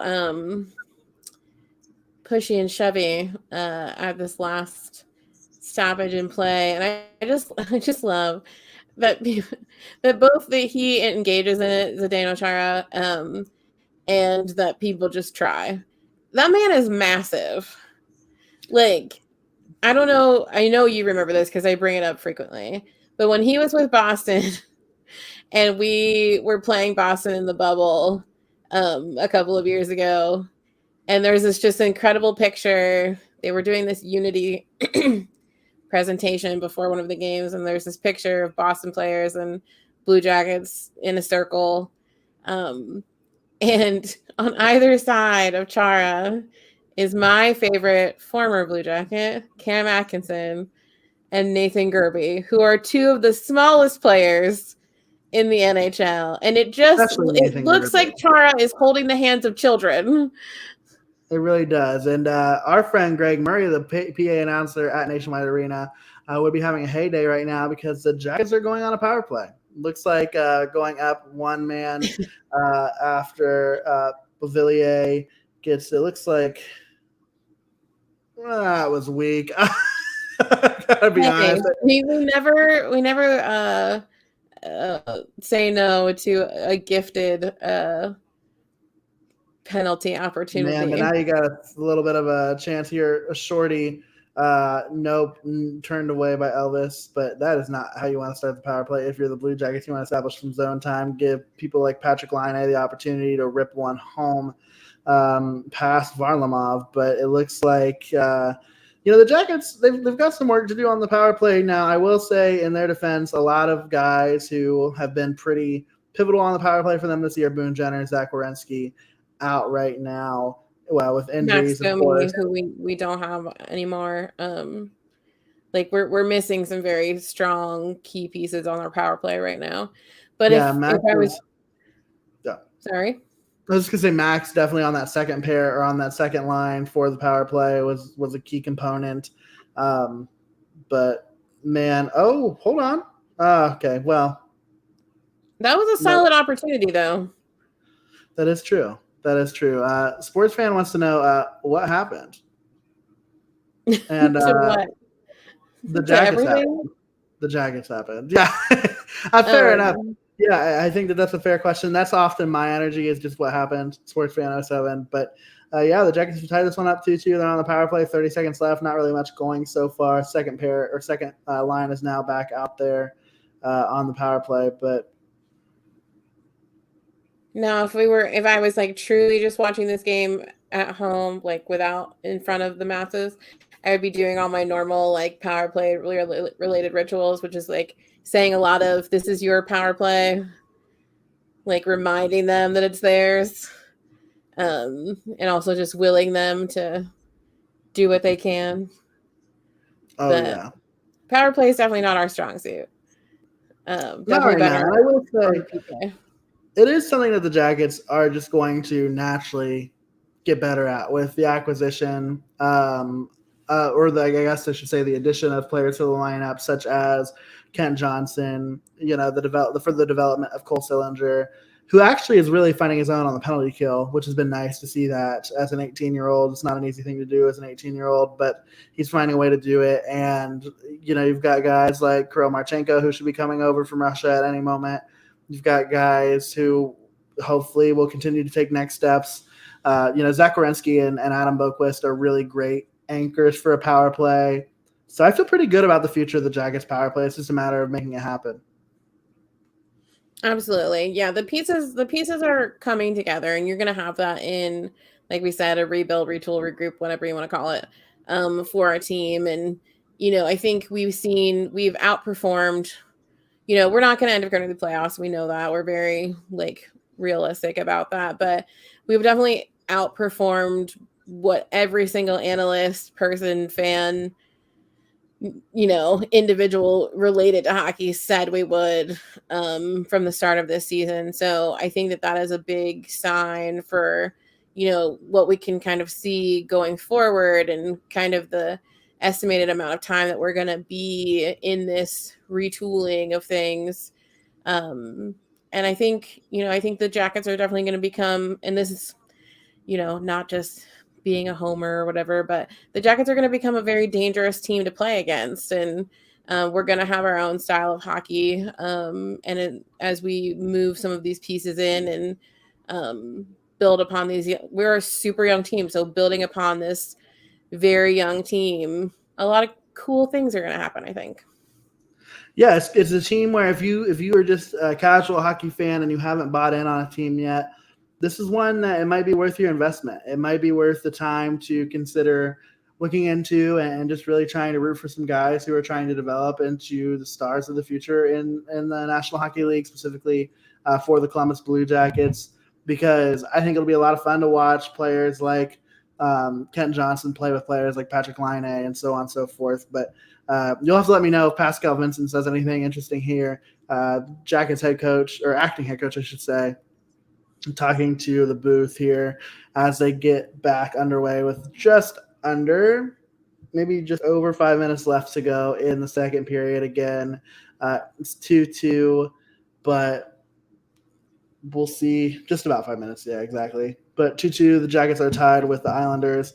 Julieta with a good point, though, about where the Blue Jackets are. It's hoping that the Russian players are able to come over to the United States next season. It's obviously an interesting situation, hockey and Russia right now, and we'll see how that develops. But I am hopeful that all of that works out. But Austin joining the chat. What's up, Austin? Saying that these two teams are pretty similar, but advantage CBJ. I appreciate that. I think if you were watching the first 25 minutes of the game, the Islanders definitely were quite impressive, but it looks like somebody's taking a penalty here. Is it going to be the Islanders? The Jackets are going on the power play. Yeah, it looks like too many men, which is a problem as a whole. But yeah, the Islanders coach is not happy. Yeah, Barry Trotz is a little peeved, but you can't be sloppy. You can't be sloppy in moments like that. The Jackets, who were not very successful on their last power play, get another opportunity here with about 4 minutes and 50 seconds left in the second period. Jack Roslovic, man, I will say, that is where you miss guys like Boone Jenner right now. Is like Jack Roslovic, absolutely no disrespect to the hometown kid, but probably not somebody that you normally have on your first power play line. Yeah, exactly. The power play, and in some of these nitty gritty games, like we're really missing the strength and the forward facing leadership from Boone Jenner. He had been he's done such a great job in his first year as captain. He had really, really big shoes to fill, coming in after longtime captain Nick Foligno left at the end of last season. And, he was leading the team in goals. He was definitely being a leader both on and off the ice. And so we have definitely been feeling his absence in some of these tighter games, and especially in the face-off circle, because he is our lead face-off person. We're still developing guys, obviously Cole Sillinger, Sean Corrali, Jack Roslovic, but Boone has definitely been that steadfast. Anytime we go into overtime when he was healthy, you send Boone out to take the face-off, and then Boone comes off, and we swap in someone for the top, overtime. So hopeful. I'm more hopeful than Jeremy is, but hopeful to potentially see Boone back on the ice before the end of this season. But back injuries are so complicated and so difficult. So who knows if we will see him or not. Yeah, especially when the player has a history. If this is his first go around with a back injury, maybe I'd feel a little bit more optimistic, but it'll be interesting to see if the team plays it safe with him in that regard. But yeah, so Sports Fan agrees that Boone Jenner is good, and so is Patrick Laine. Patrick Laine, obviously a note of conversation for the Jackets as they go into the offseason. What are they going to do? Are they going to sign him long term? Are they going to sign him to a bridge deal? I think you are talking to and listening to two people who are very much pro signing Patrick Laine long term, although if you would have asked Laura a year and a half ago, she might not have necessarily agreed with herself now. But as with all things, we grow and we learn. And so the Jackets looks like another penalty. Oh, good save by Varlamov there. A really great opportunity there in front of the net. Looks like Cole Sillinger is denied. But the Jackets, again, are turned away on the power play, and they are 0 for 2 on the night. Yes, so back to Laine. Jeremy is correct. If you would have asked me a year ago how I felt about signing Patrick Laine long term, I would have told you I don't think so. It took me a long time, and I think Patrick would tell you as well, but he did not perform in his first season with the Jackets the way that he wanted to. And so it felt very much so like we were getting into a situation again where we made this big trade. Now, granted, the trade was not necessarily, I don't think, something that we had anticipated at the time. It just so happened to work out that at the time that Pierre-Luc Dubois was throwing a big hissy fit about wanting to leave the Jackets, Patrick and Jack Roslovic had also made it pretty known that they no longer wanted to play in Winnipeg. And so kind of the stars aligned. But I have definitely hopped on the Patrick train this season. I think that we are a good fit for him. He feels like he is a good fit in Columbus, no matter how many people think they can read through the lines of what Patrick is saying and think that he's not happy in Columbus. And I have full faith in our GM, the mythical legend himself, Jarmo Kekalainen, to do everything in his power to sign Patrick to being a long-term Blue Jacket. And honestly, I think with everything that he's gone through this year, he suffered a pretty major injury, and then pretty soon after that lost his father very suddenly. Through all of that, I think the Blue Jackets and Patrick have formed a really incredible relationship that will only be beneficial for both sides and in helping to make him a more well-rounded hockey player. And funny even that obviously Jarmo Kekalainen, Finnish, Patrick Laine, Finnish, Jonas Korpisalo, Finnish, and they were actually all three enlisted in helping to recruit a Finnish football prospect for the Ohio State Buckeyes. So that was a fascinating story in and of itself. And I think those are the kind of things that speak to just how much I think he enjoys being here and being a part of that. I think that you don't do that if you don't like to be here. Yeah, and I think it's a place for a young guy like him, like who's maybe not as, I mean, he's extroverted in his own ways, definitely through his fashion sense and through his cars and stuff like that. But The best dressed in the league. truly, take that, David Pasternak. And but I think for Patrick, in a sense of kind of his personality, like Columbus is a much easier city to exist in as a professional athlete. And like I've said on our show a million times when we've talked about Columbus and people wanting to stay in Columbus and why Patrick would want to stay in Columbus, he doesn't have to live here year long. Like if he wants to go and live it up in Ibiza in the off season, as long as he's still working out and practicing and keeping in shape, he can go. Like, and that's what I don't quite understand about people talking about Columbus is you don't have to live here year long if you don't want to. A lot of players do. But, you know, Patrick genuinely seems, and I think if you ask a lot of our Finnish followers, they will attest to the same thing, that even in his Finnish interviews, he is very happy here. So hopefully that leads to some lovely contract news once the season is over and we are off into the off season. And let's call it how it is. We rely on Patrick Laine getting signed long-term to ensure that our Finnish listenership stays up there, because we're quite still popular in Finland. It's crazy. Yeah, I think, it's really quite fascinating to see how many listens we get in Finland. We love our Finns. And Laura and I have talked about this before. The Jackets a couple years ago is before I want to say it was the season that was shortened because of COVID. We're supposed to go to Finland to play in the World Series or Global Series, is what they call it. Not the World Series. We're supposed to go fall of 2020. Yeah. And so obviously that doesn't happen because of everything. If you're new here, that happened in 2020 in the world. And a lot of that, they were going to go back in 2021 if the world had calmed down, and it hadn't. So the Jackets were supposed to go to Helsinki, Finland, and play a couple games. And Laura and I absolutely have that on our list of things to do. If they have not rescheduled the Global Series.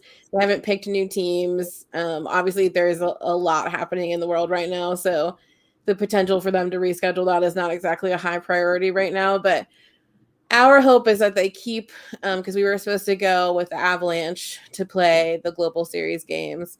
So my hope is that they keep us as the two teams, and that we will get to go over, because what a huge deal for Jarmo as the first Finnish general manager in the NHL, like, and to have players, like Patrick Laine, who is such a superstar, and Jonas Korpisalo, if he's still a Blue Jacket at that point, such a huge opportunity for the Blue Jackets to play where so many European fans would be of our team, and we would definitely want to be there. I'd probably have to sell like a kidney or something, but we would definitely do our darndest to get over there to see our beloved Blue Jackets play over in Europe. Well, good news, you only need one of them. That's true. You do only need one kid. So we'd figure out a way to do it. And Juliet, as we've mentioned before, we love you so much. If the Blue Jackets do play in Finland, they promise to give tours to the fans over there. And I really need you to help me find a good, authentic long drink. If we go over there, that's what I'm looking for, because I'm a big fan of what they sell in the States. And I hear from folks like Aaron Portsline that it is only better in Finland, and really that sounds like a win-win to me. Agreed. I'm on the same, and also I would absolutely take you up on that tour. 100%. 100%. And as this period has ended, it's 2-2. The Jackets find a way to tie it up. So we've got a lot of fun things to talk about at the intermission. If you've got questions, throw them in the chat. Let's have some conversations about the Blue Jackets, about hockey in general. Share with us who's your favorite team. Let's talk about your team, and we'll figure out a way to get you all involved in the conversation here tonight. But again, the Jackets here tied up with the Islanders 2-2 at the end of the second period. We've got a really exciting third period coming here soon. But Laura and I, we're going to freshen up our beverages. Good news, I don't need to switch to alcohol. Yes, we're not depressed yet, so. Well. Kind of. It's kind of like that's kind of a constant state of things. But the Jackets are not contributing to it quite as much as they were before. So we will go over the stats from the second period and talk about all things Blue Jackets and Islanders when we come back.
What's going on, y'all? We're back. Hopefully you got a chance to fresh up your beverage.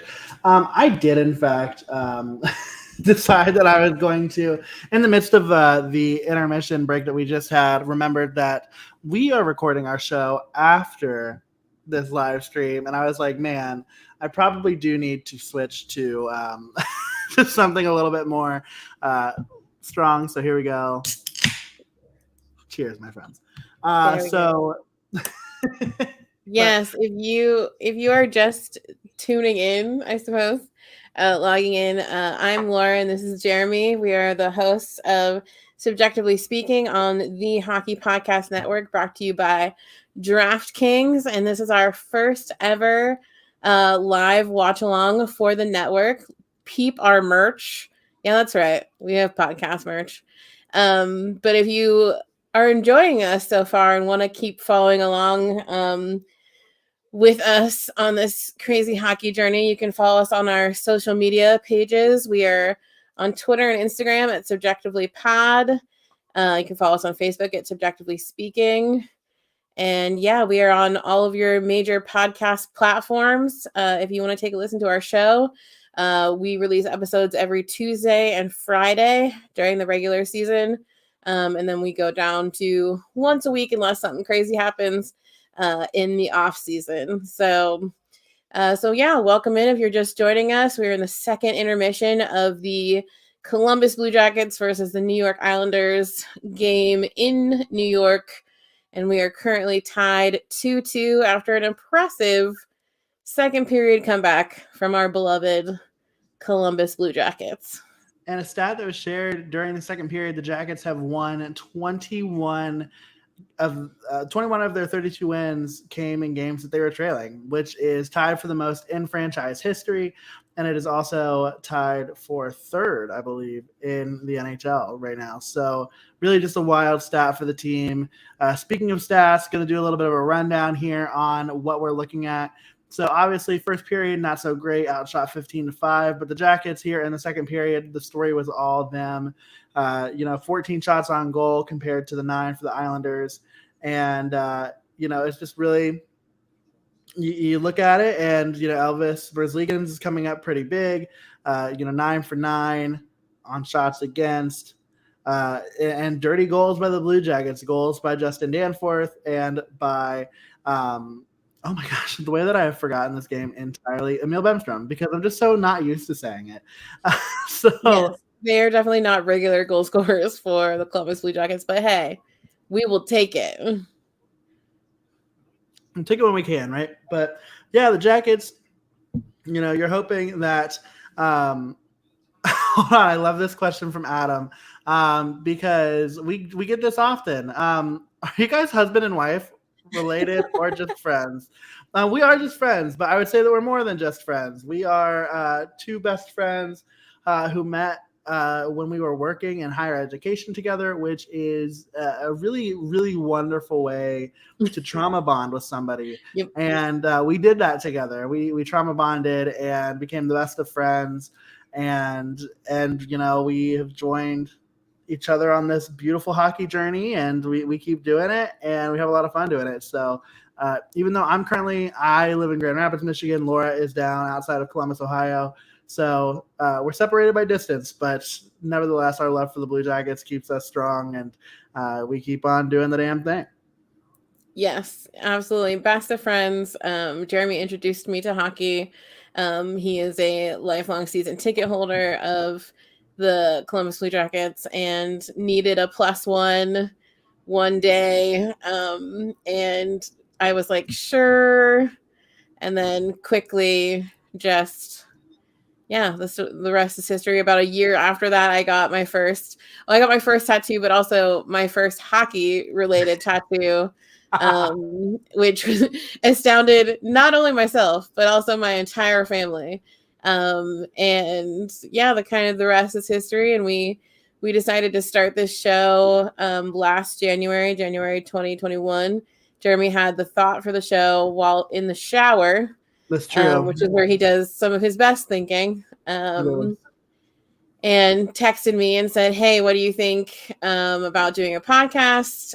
Because this was way before Jeremy moved to Michigan, but we would go to games together all the time, and we wanted a way, since fans weren't allowed in the building for games, we wanted a way to recreate all the great conversations we would have in the car after games. And decided why not share it with the world.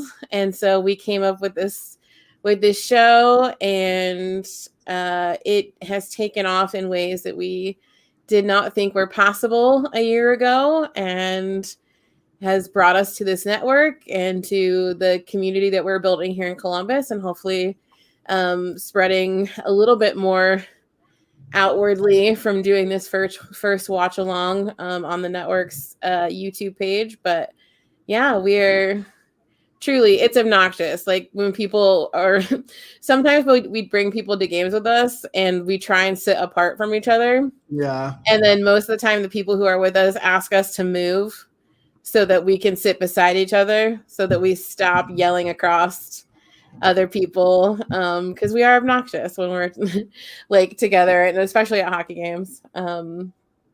But so yes, best of friends and currently separated by distance. But Jeremy, since his move in January, has made it down for some pretty big Blue Jackets moments that have happened as of late, including the number retirements of one of the most notable Blue Jackets in franchise history, Rick Nash, a few weeks ago. So yeah, and Adam, appreciate it, the love, nice story. We're recording episode 107 when we're done with this. So yeah, so I appreciate this. This is really kind. We appreciate it. That was awesome. Oh, that means so much. Thank you so much. Laura being the emotional one, right? But yeah, we appreciate that. We have enjoyed this so much. We enjoy this network so much. Hopefully you all are checking out all the other shows on the network. There's so many great shows. So many great shows on the network.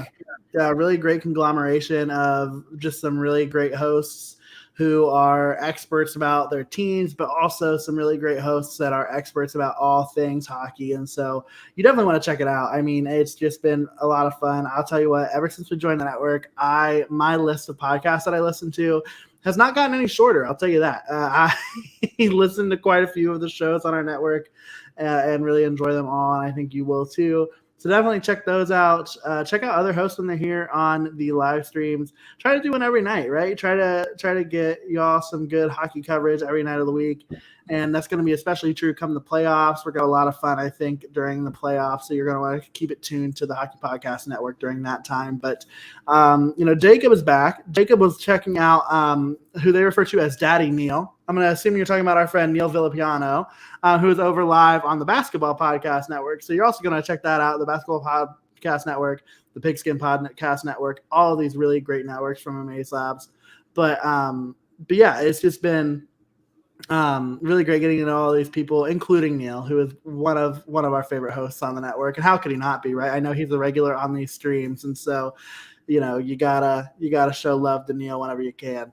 Yeah, we absolutely love Neil. And he was kind enough a few weeks ago when Jeremy was here back in Columbus for Rick Nash's retirement. It was also my birthday, and Neil so kindly contributed to a very, very special birthday video that Jeremy put together for me. And we have a nice little rivalry back and forth with Neil when the Blue Jackets play the Devils. So definitely great guy, great podcast host. But like Jeremy said, so many great shows and podcast hosts on the Hockey Podcast Network. And we just are very lucky to be a part of this family. Yeah, and Neil, fresh ass haircut. So shout out to him on that. That is true. I saw that on his Instagram. Looking good, Neil. That's what I'm saying. I keep not knowing what button to press to get these stats back up there. But we won't have a ton of time at the end of the show to do this because, like I said, we got to record a show here at the conclusion of our live stream with you tonight. But, wow, the Bruins are absolutely doing a number. Speaking of the Devils, they're up 7-1. Yeah, Bruins fans are losing their minds right now. That's tough. But nevertheless, we have a question we like to ask all of our guests at the end of a show. And you all are our guests tonight in the chat, watching along on YouTube. And so therefore, we have to ask you all this question. We ask all of our guests, if you worked for a hockey team, if your team won the Stanley Cup and you got a day with the cup, we want to know what food item are you eating or what beverage are you drinking out of the Stanley Cup. We've seen poutine. That one feels like it's probably a little cliche, but I respect it. Some of my favorite answers, we've gotten, chicken fried rice as an answer. We've gotten pasta, which again feels like a pretty standard thing to do. I know we've talked about some cocktails. My favorite was we had Peter Lovins, the attorney for the Columbus Blue Jackets, on the show about a month or so ago. And ice cream is a huge thing in Columbus and in Ohio. Yeah. There's a lot of major ice cream companies that exist here or got started here in Ohio. And so his was basically a sampling of all these incredible Ohio ice cream companies like Jenny's and Grater's and Perry's that does the Fifth Line Crunch, which is the Blue Jackets ice cream. And sort of all in this like massive sundae in the Stanley Cup. So that's one of my favorite responses that we've gotten. But yeah, I also love your response, Jeremy, because we're both huge ramen fans. and pho fans. And I think when we did this, did you say ramen or did you say pho? One of the two. Any kind of Asian noodle soup is what I'm gonna choose, and there are a lot of really great places in Columbus that you can get that at. Like just a shout out, Meshiku in Columbus for ramen or Lan Viet for pho. That would be my two, because and that would be a ginormous bowl of pho or ramen, and I would probably eat most of it. I think at the time when we did this, I think I picked. Because I come from a really big Italian family, and so mine was going to be like Italian wedding soup out of the Stanley Cup, or my favorite cocktail, which is a Moscow Mule, and that would just be like the biggest Moscow Mule kind of ever, I think, out of the Stanley Cup. But those were my two. Yeah, I mean, really great choices.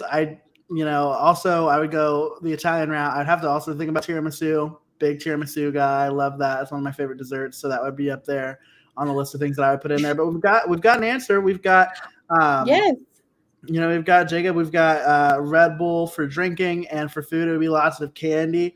We've had a couple of people say that maybe they put some Fun Dip in the Stanley Cup. Now I will say that's a little bit niche for our friends here in Columbus. The Blue Jackets, specifically through the brainchild of Catherine Dobbs, who is the chief marketing officer and the vice president for marketing and communications for the Columbus Blue Jackets. She started in the preseason telling everybody that she has a Fun Dip before every game, and it just kind of stuck. It was very organic, and it kind of ran, and they've paired with Ferreira, which is the company that produces Fun Dip, to have Fun Dip at games and all this kind of stuff. And it's just one of the wackiest stories.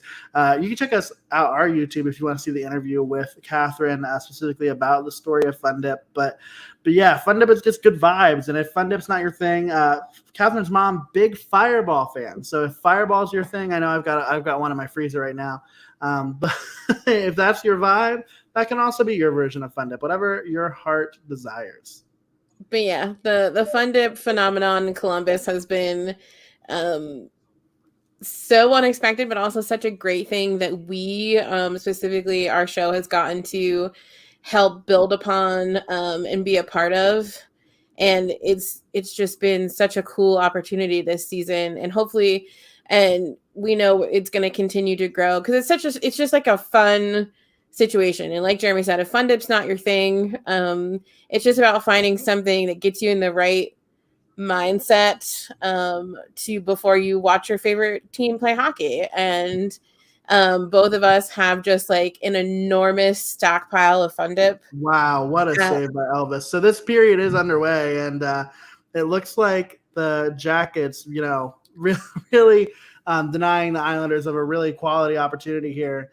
I can't tell who he stopped here. But yeah, that was beautiful. Good job, Elvis. I was certainly expecting that lamp to light on JG Pajot. But not to detract from your Fun Dip conversation, this is ADHD coming through, right? But the Jackets have started this period. Again, it's 2-2 in Long Island. The Jackets tied with the Islanders after a really strong second period. So it's like Danelle said, how do the Islanders blow this lead against the Blue Jackets? And that's a really great question. You wouldn't have thought that was going to come based on the way that the first period ended, but it did. The Jackets scored 2 goals. Essentially, the way I see it is the Jackets were playing some grittier hockey, getting into the dirty areas to score goals, and the Islanders weren't. And when they were in those areas, Elvis Merzlikins came up really big in that second period. Absolutely, yeah. The Blue Jackets came out of the gate in the second period knowing what they needed to do. We are the kind of team that it doesn't have to be pretty. It doesn't have to be clean, as long as it counts. That's really, and like we said, the two people who did score for us in the second period, Emil Bemstrom and Justin Danforth, are not typical goal scorers for the Blue Jackets. But we are a team that says every player has to play at their highest capabilities, and every player matters. So whoever can take that shot, take that shot. And so that's the kind of game that we're playing tonight against the Islanders. And the third period is going to be interesting. Kind of a battle of wits and a battle of goaltenders, more than likely. So, as we've already seen, Elvis make a really, really huge save at the very start. And it's going to be, interesting. Yeah, and Varlamov just makes a big save too. And, you've got to feel good about this if you're a Jackets fan. And I think if you're an Islanders fan, I think you can recognize that you still have played really good hockey for the majority of this game, and you have every right to win this game so far. And, Adam, as he said earlier in the game, maybe you're really onto something. The Islanders, you predicted were going to win 3-2, but the Jackets were going to come back, and that's exactly what we've seen. ESPN just flashed the stat that the Islanders are 24-0-0 after leading at any point during the second period. So that could change tonight. That could change. Maybe we'll get some free hockey. Something could be a good time. But the Jackets and the Islanders again tied up. The Islanders leading the Blue Jackets in the shot clock 25-20. So Elvis Merzlikins got 23 saves. Varlamov got 18. And it seems like both of these teams are really pushing to try to find their rhythm here at the start of the third. Yeah, absolutely. It's kind of any man's game at this point. Obviously, like I said earlier on, nothing is ever solidified with the Blue Jackets. Like anything can happen. We are a very realistic duo when it comes to talking about our own team, and we understand our strengths and our weaknesses. So but I'm happy with how our guys are playing right now, and but it's definitely going to be a thing that regardless, either team will have earned it.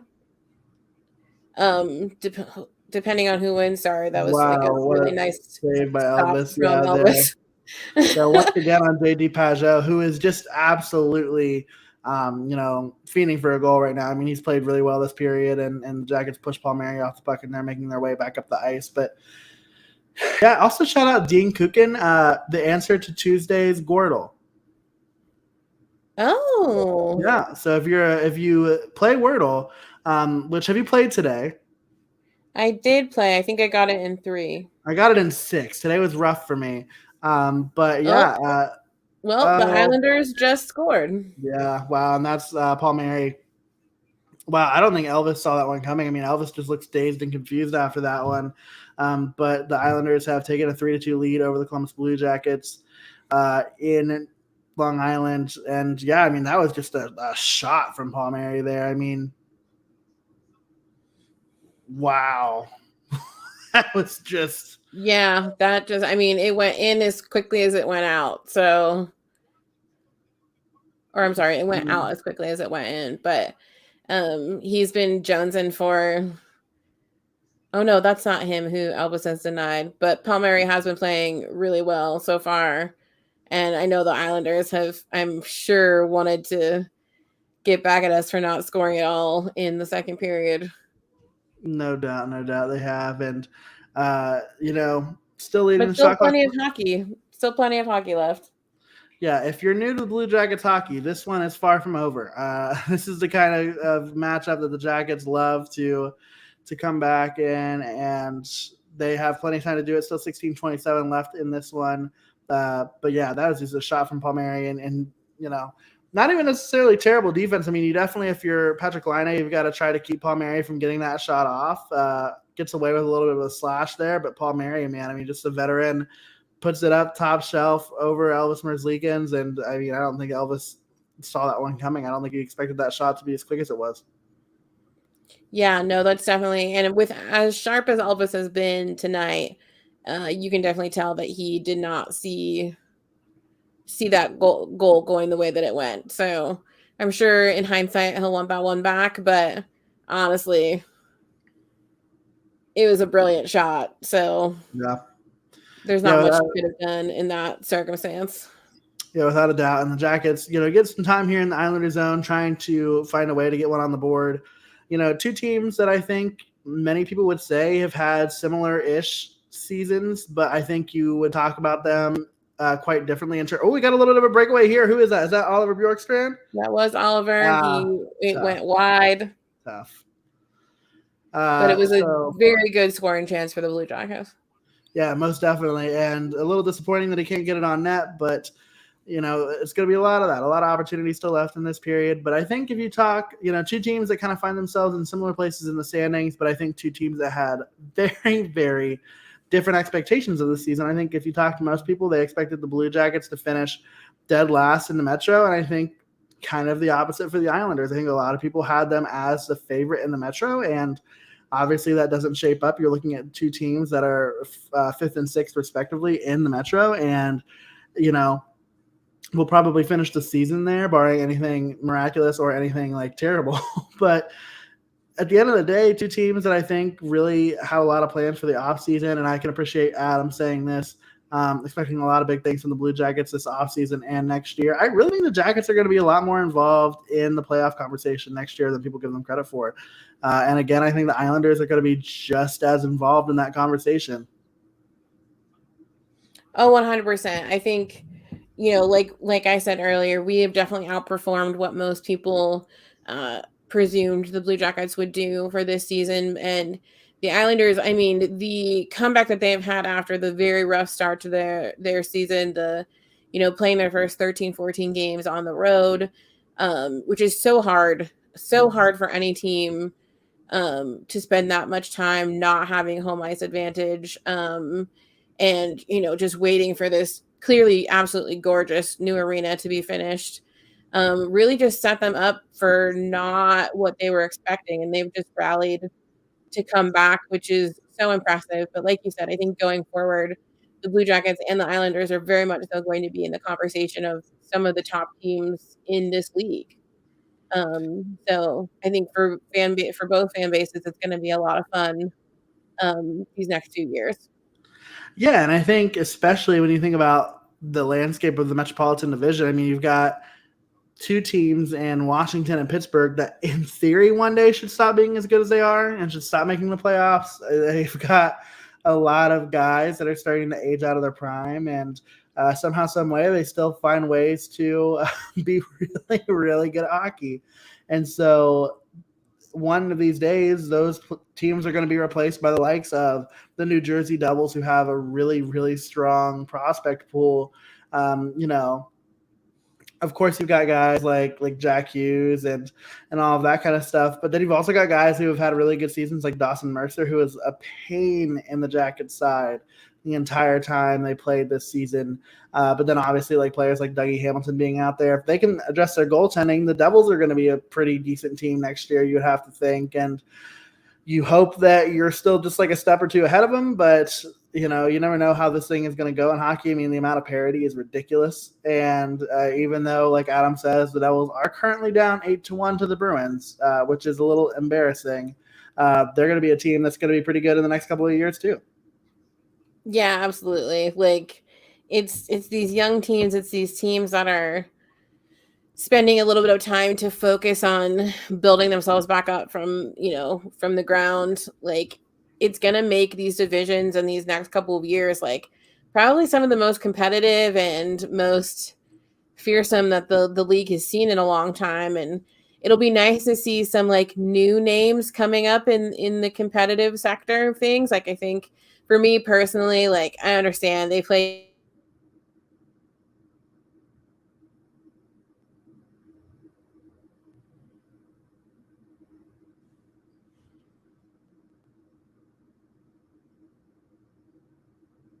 All right, looks like maybe we might be having some technical difficulties. Don't know if we lost Laura. Maybe we can let me know in the chat if we've lost Laura on your end too, or if it's me. It could be me. Very, very possible.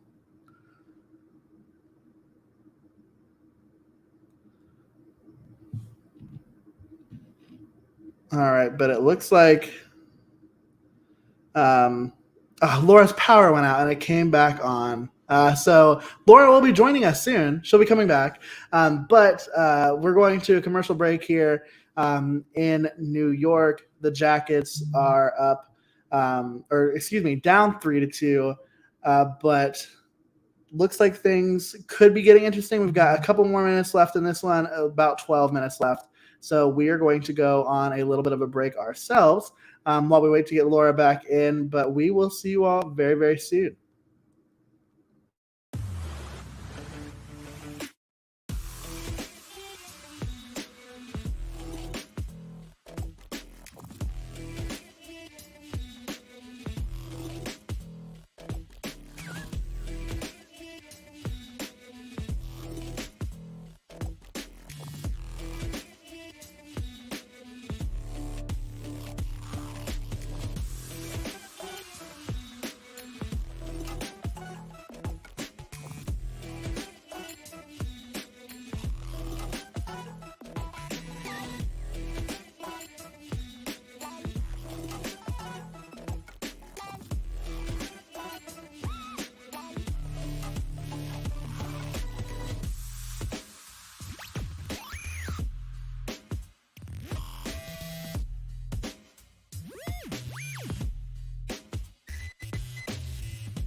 All right, so we are back. It looks like things are back underway in New York. The Jackets, they are on a power play. They have gone over 2 so far in this one, but obviously you're hopeful, being down 3-2, that this is your opportunity to score against a really good penalty kill for the Islanders. They are 6th in the league at 83.2%. So if you're the Jackets, this is a big moment for you. You want to get on the board because the amount of opportunities you have moving forward, they start to dwindle. But without further ado, we've got our lovely Laura back in the stream. Weather always a miss in Columbus, Ohio. It's a tradition that Laura, in some way, shape, or form, is booted from the broadcast, whether that's on our show or now we can add to the Hockey Podcast Network shows that we do. So welcome back, my friend. Oh, like I think I mentioned like early on when we first started the live stream that it was very windy in Columbus, /Ohio, and that proved to be true as my power just went out, and thankfully came back on. But yes, it is a tradition. Anytime we have a guest, anytime that there's like something crazy important happening, like I don't know, our first live stream on our network's YouTube page, that either my laptop or there's the universe causes me to be tossed off the screen. So, but I'm back. It keeps us humble. It keeps us humble. I will say it was going so well. In this new, so I just recently moved here again to Grand Rapids, just into this apartment, and the Wi-Fi is not always great. And so you froze, and I was like, it's me. I'm the problem, like almost surely. So one thing that's a problem right now, the Jackets not really finding a way to get very many good opportunities in on Varlamov during this power play. It looks like they've still got, is it the first line that's still out there? No, it looks like they've replaced the first line. Or maybe they're shifting up some things on the power play right now to try to get something going. But they just haven't been able to so far on the power play, which has really been a struggle for them as of late. Yeah, that's a real Achilles heel for us, unfortunately. Like, as we're gonna see, we're gonna be 0-for-3 on power plays. Although that came close there for a second, could have got a decent deflection. But we're gonna be 0-for-3 on the power play, and that's kind of been essentially like why we've lost some games as of late, because we're not following through in those opportunities. So we're missing out on some pretty key goals that could really make a difference for us in a game. So Still 10 minutes left in this period. So like we've been saying this whole night, like anything can happen at this point. Well, it's 4-2. The Islanders have taken a 4-2 lead. A little bit of a breakaway on Elvis Merzlikins. That one's going to be Matthew Barzal. Breaking news, good at hockey. I've heard that. I've heard that he's good at the hockey. Yeah, that's tough. So yeah, this definitely puts a big damper on potential things for the Blue Jackets, but yeah, he's hard to compete in those moments because he's good.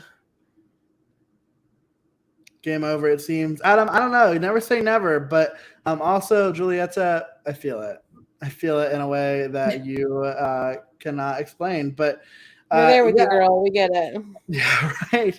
That was a brutal turnover by Andrew Peeke there at the line. He isn't able to settle down a puck at the blue line, and Matthew Barzal just turns on the Jets, and he's gone. And looks like, kind of like Smith and Wes lets us know that on this game is 6.5. So if you took the over tonight, you are hoping that an empty netter gets tallied on here for the Islanders, or that the Jackets score one more to get it in into some real possibility for a tying goal. But yeah, I mean, the Jackets haven't had the it factor yet this period. It just seems like all the opportunities have been going the Islanders' way, and we got another opportunity here, and good block it looks like by Brendan Gaunce there to keep another Matthew Barzal shot from getting on net. But man, yeah, a rough turnover there. Jackets go down 4-2. This one seems like it might be a little bit harder to make up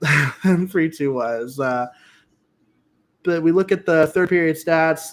I mean, Jackets, 6 shots on goal to 7 for the Isles. But the issue is that the Isles have converted on a number of their shots, 2 to be specific. Yes. So, like we said, never count us out, but looking a little doom and gloom for the Blue Jackets to come back after the Islanders have now regained their 2-goal lead. So for whomever asked what happened, well, they did it again. So they regained their lead. It was a short-lived glory moment of being tied for the Columbus Blue Jackets. Yeah, and Julieta says, so Elvis is back on normal 4 goals. And it feels that way recently, right? I will say, at least these last 2 goals, I mean, that they're tough plays for him. I mean, that Kyle Palmieri goal was just so good. I mean, that puck had to be in the exact right spot, and he put it there. And, for the way that he played in the first and second period, you're hoping that he makes that save. But nevertheless, I agree here with Adam's comment. The Jackets are one of the Jekyll and Hyde teams this season. They go from being really good to ridiculously bad, and there is a lot of truth to that. I mean, this team has gone quite literally from beating the Carolina Hurricanes one night 6-0 to losing to the Florida Panthers less than 24 hours later 9-2. That's kind of just been this team's MO so far this season. And I think a lot of that has to do with their age. I think when you look at this team moving forward and you look at how they'll continue to develop, you've got to hope that over time they are going to find a way to,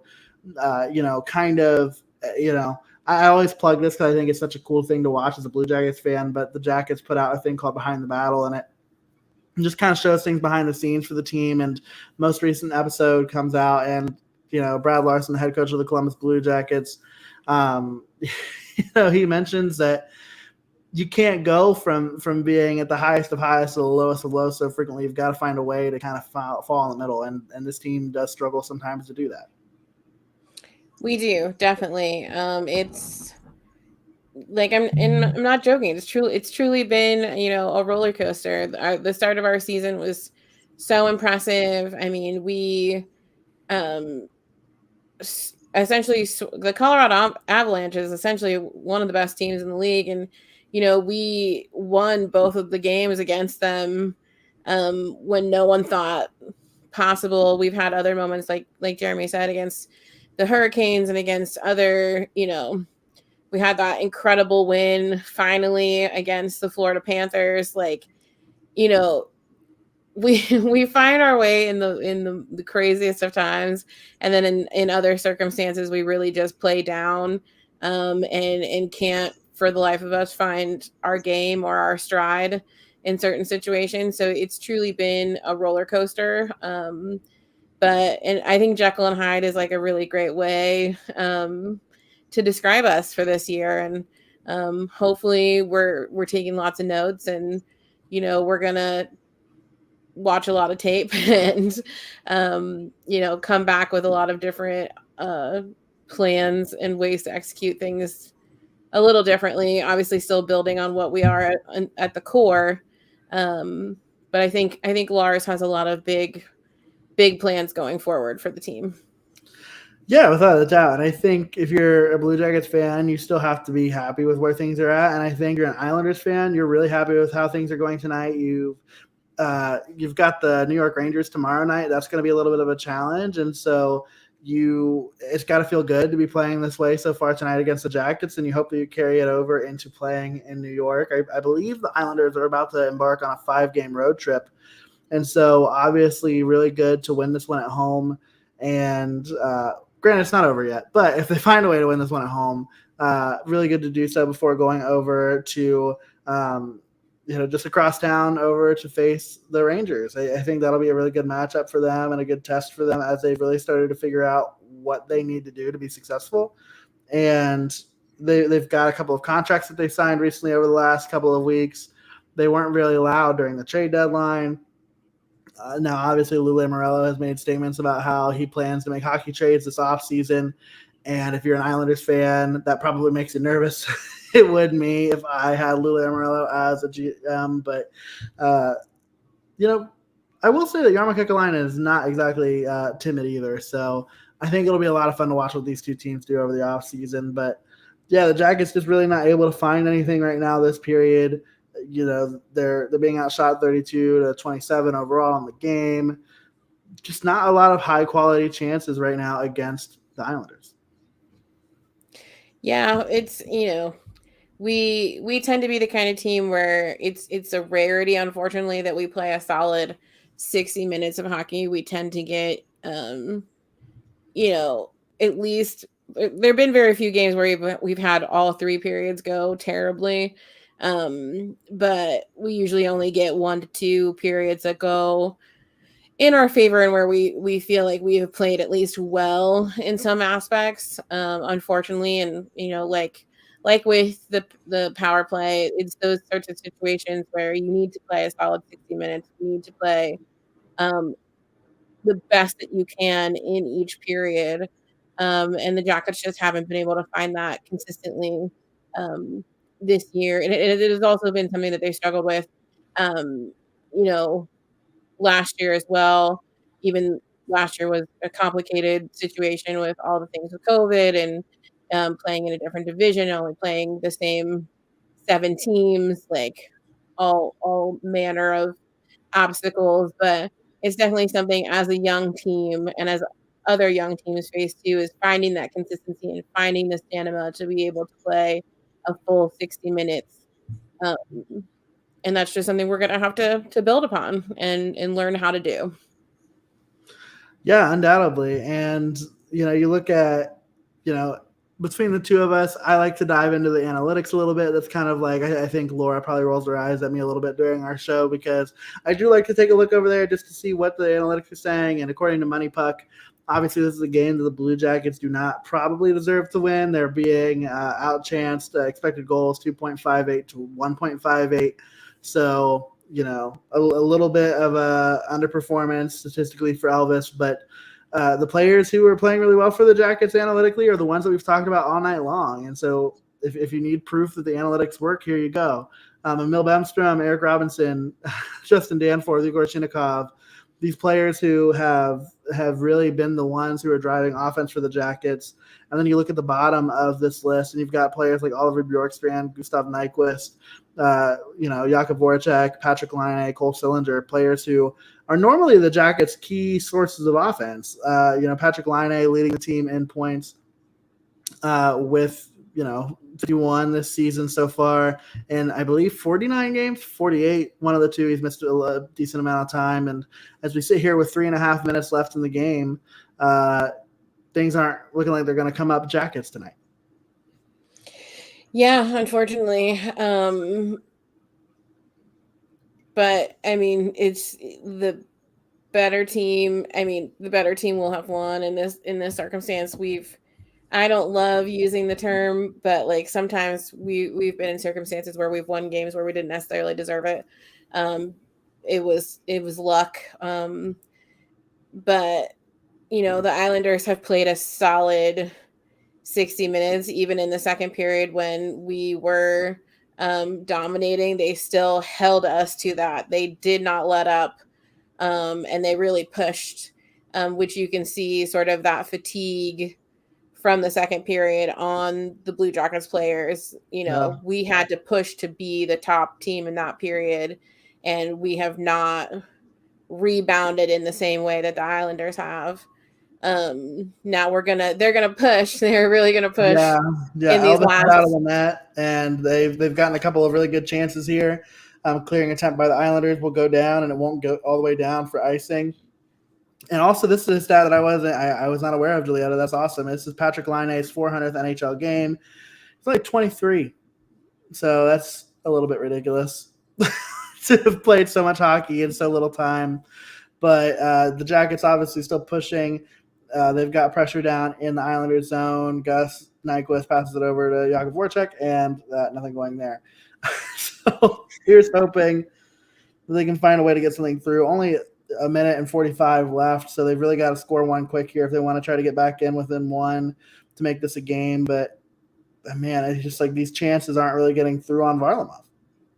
Yeah, I mean, he has been outstanding this evening. Elvis obviously has also had some huge saves. Obviously, I'm saying obviously a lot. It doesn't necessarily show based on the fact that he's let in 4 goals, but he has been who has kept us in this game for sure. But the Islanders goalie has definitely held his own this evening, and well deserved. Man, the Jackets are dominating though right now. Like, they are not.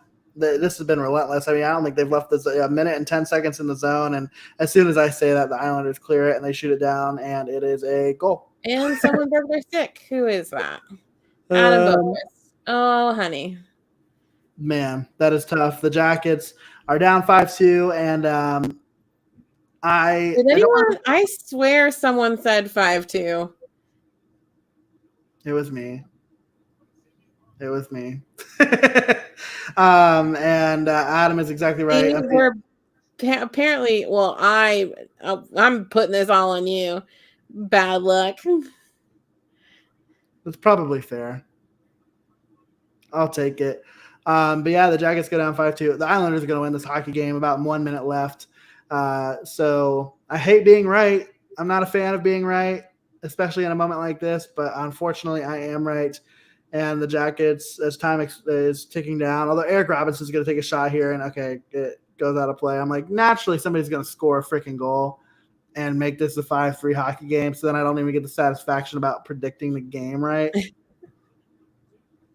Because I'm not getting the satisfaction of a Blue Jackets win tonight. The Islanders will improve to 25-0-0 after leading in the second period. That is correct. And as time ticks down, the Islanders almost made it 6-2. Good save by Elvis on Barzell. Yep. But as time ticks down, as you said, the Islanders are going to head off to face the Rangers, and then we are going to head to Boston to face the Bruins, and also get to be a part of the 1,000th game played ceremony for our former captain, Nick Foligno, now a Boston Bruin. The Bruins were kind enough to delay his ceremony until we were in town to play them. He was such a huge part of our team, and we were such a big part of his career. So I know a lot of members of the fifth line and a lot of his buddies on the team are really excited that we'll get to be there on Saturday. for such a huge moment for any player, but couldn't have happened to a nicer guy than Nick Foligno. So, and there we have it, folks. The New York Islanders beat the Columbus Blue Jackets 5-2 in Long Island. Yeah, this one is over. Folks, we've had such a great time chatting with you all here tonight. We, believe it or not, we'll be back. I'm not going to say that this is our last one because we lost. We will come back. We'll do some more. Julietta asking if we're going to do this for Nick Foligno's 1,000th game. I unfortunately have to work a work event, so I will not be able to. So I'm a little sad about that. But we will. You're going to want to keep it locked on our Twitter account because we'll definitely be talking about the game there. And you can do that by following us at Subjectively Pod. That's at CBJectively Pod. Same on Instagram, Facebook. You can just look us up at Subjectively Speaking. You can check out our website. We've got one, subjectivelyspeaking.com. Learn a little bit more about me and Laura, about our story, about why we love this game. And obviously, you can follow along with all of our new episodes there. If you would like to, you can check us out on Apple Podcasts or wherever you get your podcasts. Leave us a review, give us a 5-star rating. We'll actually be hopping off of this show to go record our show. It will be episode 107. Leave some comments about what we should name this show because we've got 2 losses to the Islanders, and you know we like to try to keep it comical. So let us know what we should name this show that we're about to record now. But until we get the chance to see you all next time on the Hockey Podcast Network, make sure you're downloading DraftKings Sportsbook app now. Use promo code THPN. You're going to get a lot of really great offers and deals there. But until we get the chance to see y'all next time, make sure you're taking care of yourselves, and we will chat with y'all very soon. Bye.